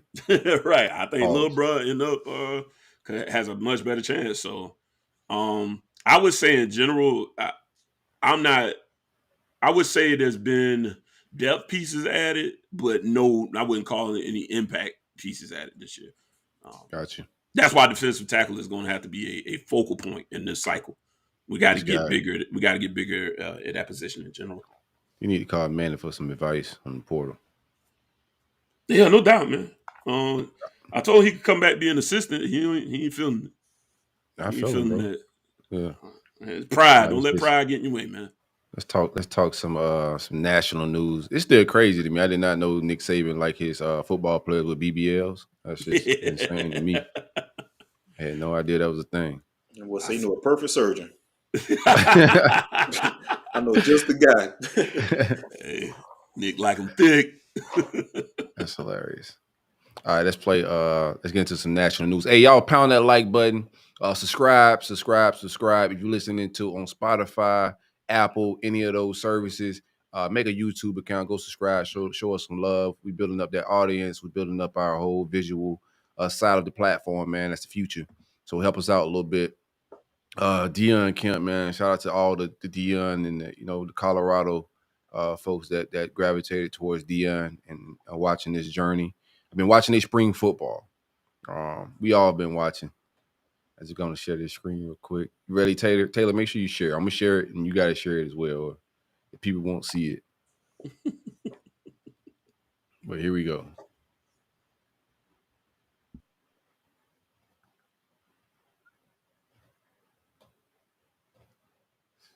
Y'all give us a second here. Here we go. This is Travis Hunter at spring football practice. Sanders dropped back. He throws it. And Hunter run past Harrison for a touchdown. Embarrassing. I'm concerned about the competition out there, bro. I'm going to be real with y'all. Embarrassing. I'm concerned about the level. Look at the defensive end. Everybody's concentrating on the DB here while he's getting smoked. That's one issue. His size. There's no real friction for Trav. He just breezes on by. I need Coach 30 to break this thing down. That defensive end look like me, man. I'm telling you. You see the DN? You see the DN? That's crazy. Look at the size of that guy. And they doubling him too. That's me out there. Man, listen. They got the water boy out there in an all-black jersey, praying for his life to just not get embarrassed. Quickly gets embarrassed. I like my son at corner better than that, man. I like my easy son work, what they said. Of course it was easy work. There's nobody on them. That was embarrassing to even share that clip. That was embarrassing. I don't know why that got out like this was a good thing. But I guess in Colorado, they ain't been used to good football in a while. So somehow somebody was like, look at this. Travis Hunter making a play. We like to follow Prime on this show, man. So I got to get y'all spring predictions for the fall. How many wins y'all got Prime at this fall? 2. You like them for 2? A deuce, yeah. But they're going to play like Colorado Community College or something like that. So they'll get that one. Yeah, looking at them clubs, man. Colorado Community College might have a little something. Man, run it up on them boys, huh? might run down on them folks, man. Run down on Prime. I'm not even trying to be funny. Like 2 to 3. I just don't think, and that's not honestly too much of a shot at Prime. It's a bad roster to begin with. Yeah, they won one game last year. Yeah, so he can't fix all that in a year. He ain't gonna have zero depth. You got TCU. You got Colorado State. I'm sharing the schedule as well. Go ahead and read it out. All right, so you got TCU. You got Nebraska. Yeah. Colorado State. Oregon. USC. This is the first 5 games, so he's looking at 1-4 out the damn. So now the conference is gone, right? So now the team is already down, and Prime don't know what he's doing, bro. Man. Two might be a lot for Prime. Looking at this schedule. This schedule is tough, man. I ain't gonna lie to you. Bro. This bitch is tough. That shit's a West Coast gauntlet. I may go back and grant them Nebraska. Let me hear the rest of it. I don't know, man. Nebraska. All right, so we got USC, Arizona State, followed by that, Stanford, UCLA, Oregon State, Arizona. Washington State and Utah. Bruh. Yeah, it's gonna be tough pulling too. I'm gonna say 3, and I'm being nice. I'm being something gonna have to happen for that for the other 2. I'm gonna give you possibilities. Nebraska Maybe because it's at Arizona? home. Maybe Arizona. Arizona, I was going to say because right that's at home. And ooh, Boy. let's throw Arizona State as a wild card. Those are my three. I can see those as 3 possible. Those are my 3. The 2 Arizona schools and Colorado State. But Dilly might blow that shit out, man. I don't know. Man, Dilly about to run down on Prime, man. It's going to be rough, man. Rashada might be their quarterback, so who knows? Because I heard he's making some noise out there at their spring. So he could be their starting quarterback going into the spring. But interesting. Dilly will be a new head coach. So with Prime gonna go from being big dog in his conference and having the most talent and bullying everybody to those tables being swapped when he gets to Colorado, I believe. 100%. 100%. Like I said, these people won 1 game last year. He brought some guys in the portal, but I don't think it's enough. I don't think it'll be enough at all. Hell no, it ain't enough. No. And they got rid of people off a bad squad already. So a lot. Yeah, it ain't gonna. Their best offensive lineman from last year, he transferred to FSU. Right. If you want to ride with Prime, just remember now it's gonna be a journey. Yeah. It's just getting started, so don't jump off the bandwagon just yet. It's gonna be a rough year. It's not Jackson State. Yeah, Taylor said he think they'll look definitely better than what they have, but he still got them 2 or 3 wins as well. It's gonna be a journey. It won't be this year. So I advise Colorado, get all the clips and videos you get out right now. Do that shit now. You feel me? Get that shit out. That's the Willie plan. You get all that shit in before it's time to play the games because Deion about to got that swag surf. I could tell. 100%. Just don't come out there with no designing water. Saying the boys are hydrated and all that type of shit. It's gonna get interesting, bro. Like, because here's the thing: like, Prime gonna be getting heat from social media, the world. Like, you top dog, you talk a lot of trash, and then people gonna be able to use whatever growing pains he got this first year. It's gonna be interesting because he don't have an easy job out there. He got a task on his hands. That's exactly why I was kind of hoping, he took the South Florida job because I feel like that shit was an easy flip for him. He could pretty much do good shit out winning games. Out the gate. Yeah, I thought it'd been a quicker flip. Even if because like I said, you got those Colorados, and he's doing a good job there in these tops. 10s, 6s, 12s. That's good. And maybe he's gonna get some of those kids. I'm not gonna rule him out. I think he has an opportunity. Them kids are not going to. That's gonna be a problem, right? But even if he does get them again, you're gonna be super young. So you got to build again. It's not going to be next year either. So this is a journey. Yeah. Next year, if he was let's say he lands a top 15 class, right? Somehow he pulls that off. That'd be high. That'd be real good. I'm being generous, yeah. I'm being generous at 15. That'd be really good at 15. I don't foresee that happening. I don't either. But if he pulls that off, it's still gonna suck next year. It's gonna take 4 to 5 years. So if you want to be a part of that, be patient. Let him work the portal, and let him, recruit a few cycles. They finna beat the base out of Deion boys this fall, man. Yeah, he gonna be talking. He gonna be having a lot of excuses. He gonna blame players. Talk. I can see it already. He gonna start wanting people kicked off the team again.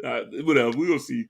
CJ, I had a real quick question for you. Wish him the best. I'm not hoping for his downfall at all. That's just the reality of the situation. Yeah, we just diagnosing what we got here. Yeah, real quick before we leave, I'm gonna make sure I ask you, what's up with Daryl Jackson? He get his waiver and everything? No, that's still in the process. Good question. Still in the process. I hope he don't get it.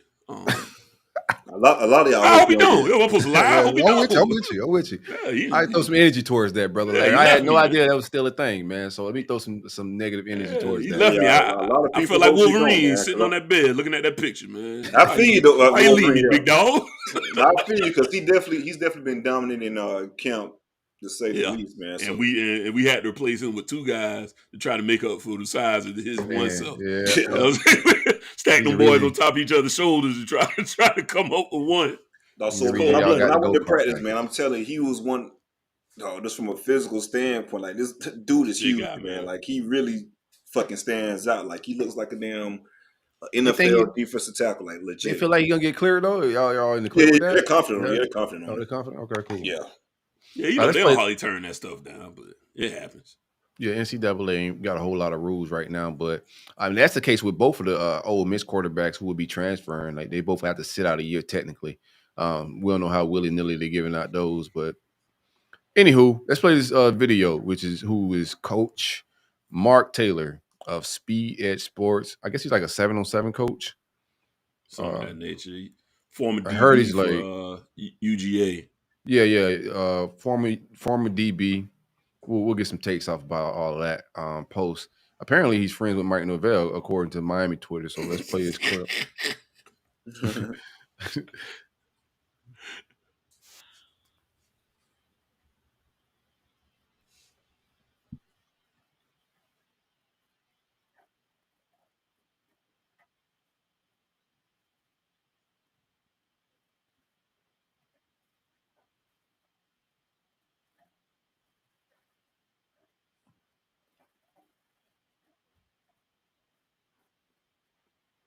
You got damn right, Mark.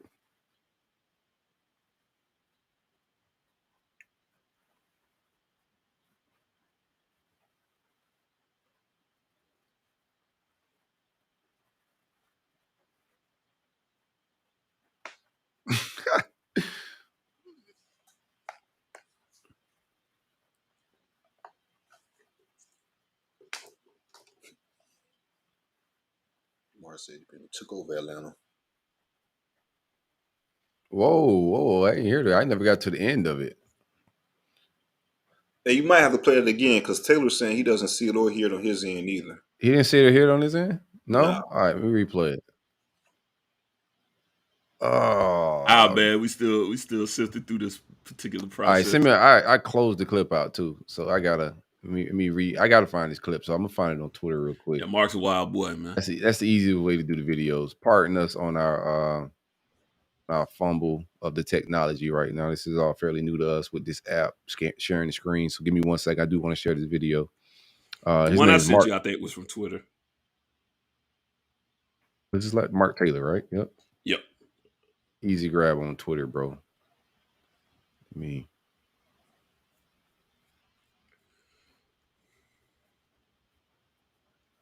Boy, say it took over Atlanta.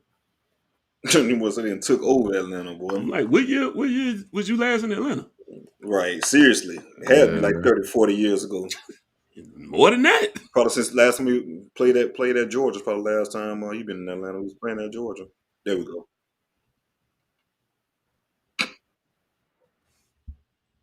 Audio playing.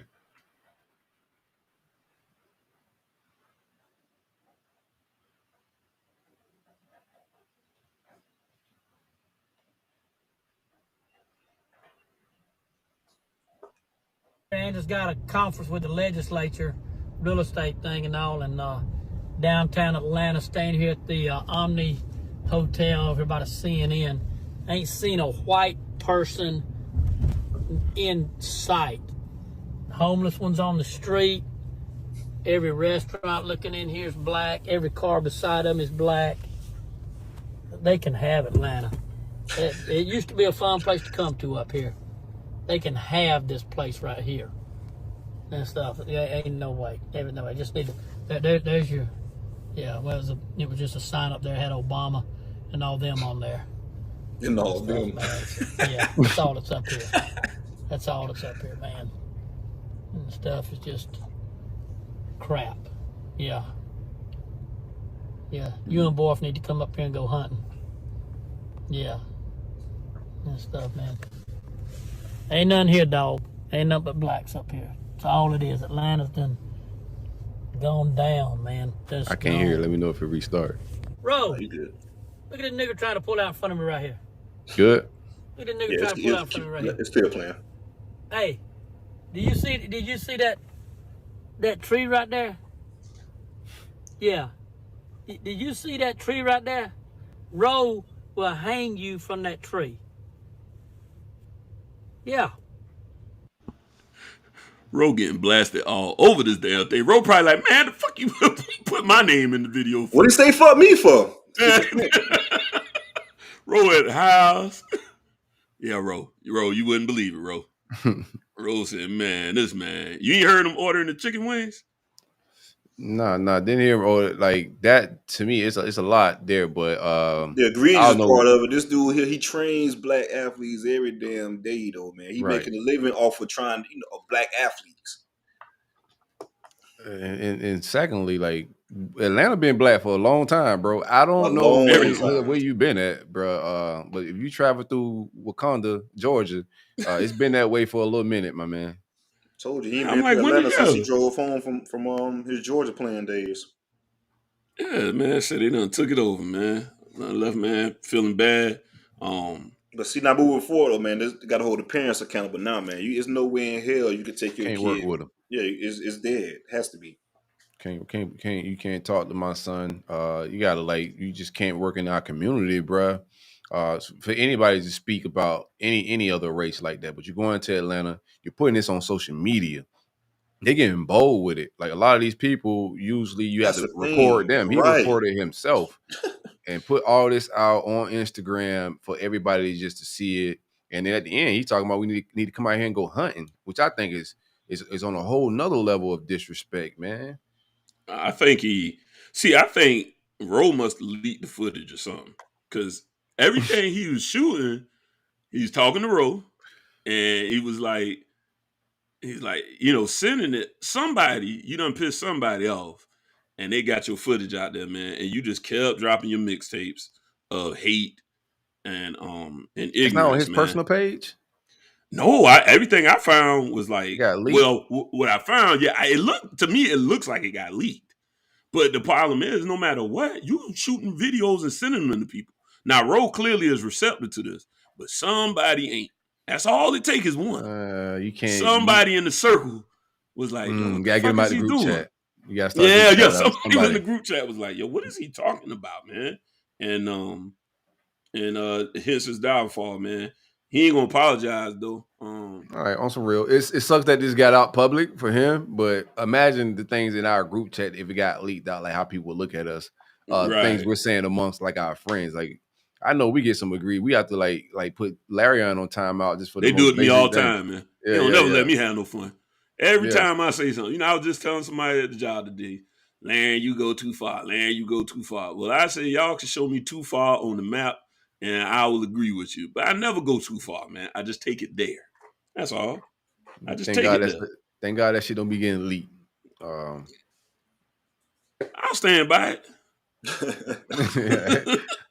He ain't got no choice but to stand by it. I think he's done, man. I don't know what program he was at Florida State. Watch out. He's at Clemson. Y'all motherfuckers, they about to keep using my school. He was there. He was there. I see he picking up with Mike. Yeah, he I seen the picture of him with Dave. Mike ain't touched. Mike was taking a picture with the recruit, whoever that was. Okay. But it was Dabo, it was Mike, it was Saban, it was a couple others, man. Whispered in Mike, have you been to Atlanta lately? Dabo was like, hell no. He was at Florida Atlanta. He was at Florida too with Dan Mullen too. I did see that one. Oh, probably so. And Michael Wayne. Hey, he called Dabo a good Christian, man, and that's where I'm out. And I just nothing against Christians, but when people speak like that, I'd be like, what do you mean by that? On some Drewski shit. What do you mean? It's a formula out there, man. They got a formula, Twitter bio formula with certain things that kind of equate to I'm a look takes and opinions. Whatever. Y'all want to hear him ordering the chicken wings real quick, dog? Yeah, we might as well. This is wild. I'm gonna play it on my mic. Let me know if it's. Hold on, he got a chicken wing video too. It's got to be racist if you make it. This guy is ordering chicken wings. It got to be racist. Hold on, here it go. Room service. Y'all need y'all niggas bring me some chicken wings. Whoa. 2 hoes. A red bone and a white girl. Y'all want the white girl? Roe gonna try the red bone. No, Borf ain't coming. Yeah, he was here and everything. He make them leave. He make the red bone leave. Yeah, he don't do that. Everything. So I tried that one time at the house. Yeah, just Roe. These gotta be skits, bro. There's no way this is real life. He probably do it, and he probably going to throw out we on the 14th floor. He probably throw out the window. Room service. Yeah. So that's what I'm saying. Like, but somebody ain't like you, bro. So I don't do nothing that egregious in the group chat, y'all, by the way. Don't no, I don't get that. I'll leak my own footage before I ever go that far. Actually, they'll kick me out if I was ever that egregious. In my mind, Roe is parlay, and he dead. Yeah, Roe definitely parlay. Yeah. Oh, it's definitely parlay. Hey, sometimes you go out on the limb and it snaps. I sure hate it if you was just trying to make jokes, bro. It's not gonna go well. It's just not gonna play well, man. That's crazy. Yeah, but yeah, that's exactly what I said when I first said. I said, "Yo, it's like he's shooting skits for the homies." That's what he was doing. That was in some group chat stuff. I thought maybe it came out on his personal IG, and he was just really reckless with it and was just bold. But he might as well now. He might have a new following now. So shit. No, yeah. He got a new career. Oh, for 100%. Sure. It ain't gonna be training speed camp no more. That's the end of that. Oh no. You gonna have to train somebody else to be fast, but it ain't gonna be our kids no more. You can holler. What's your boy name? Double Fry.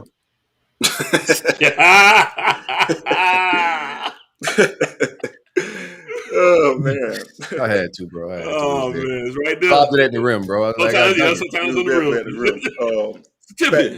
Fat dude. Resident. What's your boy, man? What got this? Damn. Come all to eat his snacks. What? LeVar Ball told him all he eat. You talking about Jason? Jason Coonlock. Yeah, Jason Coonlock. Yeah, Jason Coonlock.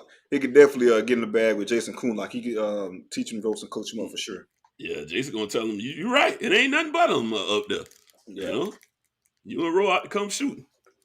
I just want to do the Isaiah Thomas and then we out of here, bro. No doubt.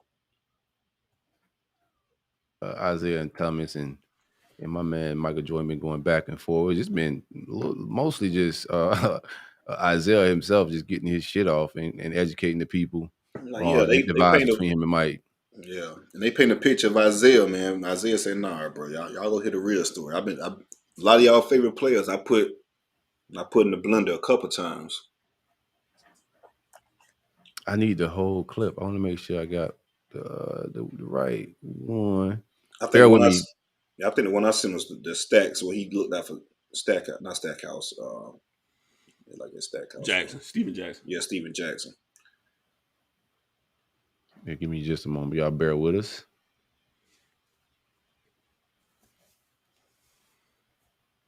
What's the name of their show? It's Up in Smoke. Yes, sir. All the smoke. While we searching for that, man, I do want to give a little shout out. A couple things I want to do real quick, man. If you guys are listening, man, if you guys don't mind, Teddy, go ahead and drop that link. My nephew, he plays for Jones High School in Orlando, Florida, man. They're trying to do a little fundraiser to get things going. You guys don't mind donating to my nephew to get in Jones High School, trying to get everything going for the football season. I think Jones will be pretty good this year, actually. Proud of my nephew. And also, man, just got this text as well. Speaking of my nephew, my brother just got inducted to the Clemson Hall of Fame, man. So shout out to him, man. No doubt. Oh, that's dope. Yeah, another shout out for Hall of Fame. Johnny Rutledge got into the Palm Beach County. Him and John Bostic. Two Gators got into the Palm Beach County Sports Hall of Fame. So shout out to them boys, man. Big congrats to the Belgrade legend, man. My guy Johnny. Man, I'm trying to find the. This is even crazier, man. This kind of effort. He said they're doing a Hall of Fame event, the FSU weekend. So definitely gonna be there for that game, and of course to see him get inducted. That's gonna be pretty cool. All right. If I can't find it, we just got to pass on it, brother. Yeah. It's a certain clip. I'm seeing some clips of it, but it's not the right one. Long story short, man, he broke down a lot of like him and Michael Jordan's relationship, and it was a lot deeper than I think the average fan would know. Go check that episode out if you can. Oh, here we go. Let me try this. Let's see if it works. And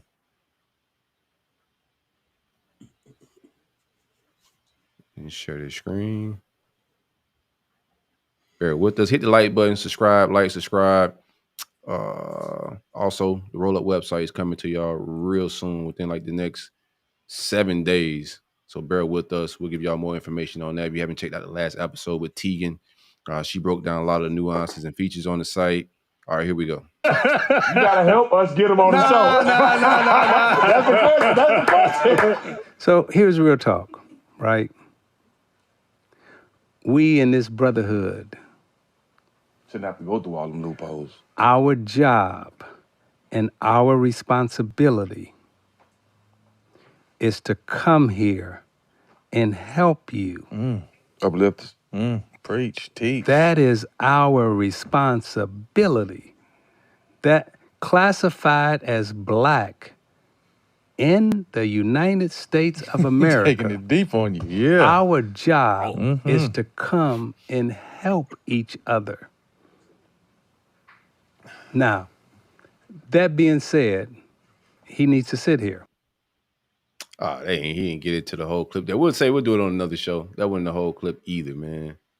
But there's a lot of Mike takes. there, though, you could tell. Yeah, he was talking about Mike, but it was a lot of relationships with his family. Him being from Chicago, that's the real beef with him and Zeke, or that Zeke was explaining. Was pretty much that he's from Chicago. Mike got there. He made it real comfortable for Mike when he got in Chicago. His family stayed with Mike for a little bit. Mike was, very close than I thought. I thought it was just always a beef when he got in the NBA, but they had a relationship way before the beef and the on court battle really started. They had a close relationship, and I kind of see Zeke's gripe because the way Jordan painted it it's a little bit different. So it's a different perspective. Some people are telling Zeke just to shut up, but I like it, man. It adds some context to the story, and I'm all about the real story behind what's going on with the competition. So I thought it was dope, and we'll try to get the whole clip on and get our opinions off next time. Y'all got any opinions about it? I think the boys should kiss and make up. Not the kiss and make up, of course, but just I feel like it's like Zeke was just saying, man, like he kind of said in that clip in regards to protecting each other, being in this country, black brothers, this, that, another. You're talking about a 34. About a 40-year-old type of beef, right? Like, come on, you gotta let that shit go. Even Michael Jordan and Charles Barkley, whatever that situation got going, I think that type of stuff, it should be let go, man. Especially you got these type of these greats that we're talking about, all-time greats. I feel like these guys should definitely come together and be brothers, and just talk about the good times as far as the battles they had, and just where they took the NBA. Because those guys are pioneers in regards to the NBA, man. So I feel like they should put all that stuff aside, man, and get that NBA legend camaraderie, brotherhood together. I really feel like those guys are missing something. Put it that way, as far as the relationship that they could have, and that should even trickle down to. I think they just recently kissed them. Well, I keep saying kissed and made up, but they just recently made up Isaiah Thomas and Magic Johnson, because they were on the opposite ends in regards to beefing. They recently came together and hash and hug things out. So I feel like that's good for those type of guys to do.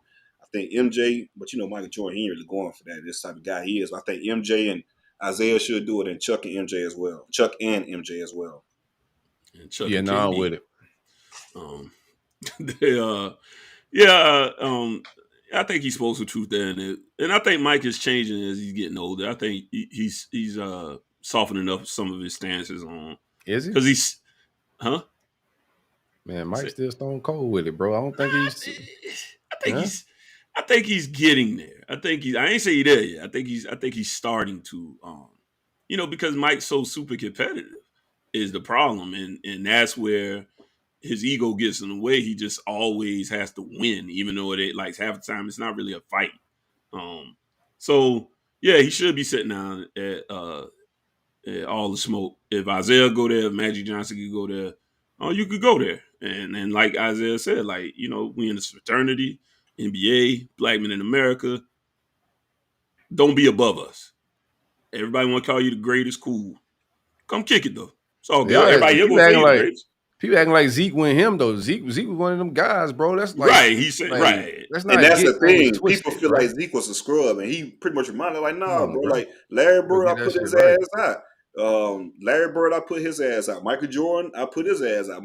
Magic Johnson whooped him in the finals. So Zeke is he's one of those guys as well, man. That's what people starting to get misconstrued. It's like a running joke on Isaiah, like he won a dog, won a player. Like, nah, come on, man. Zeke was that one, man.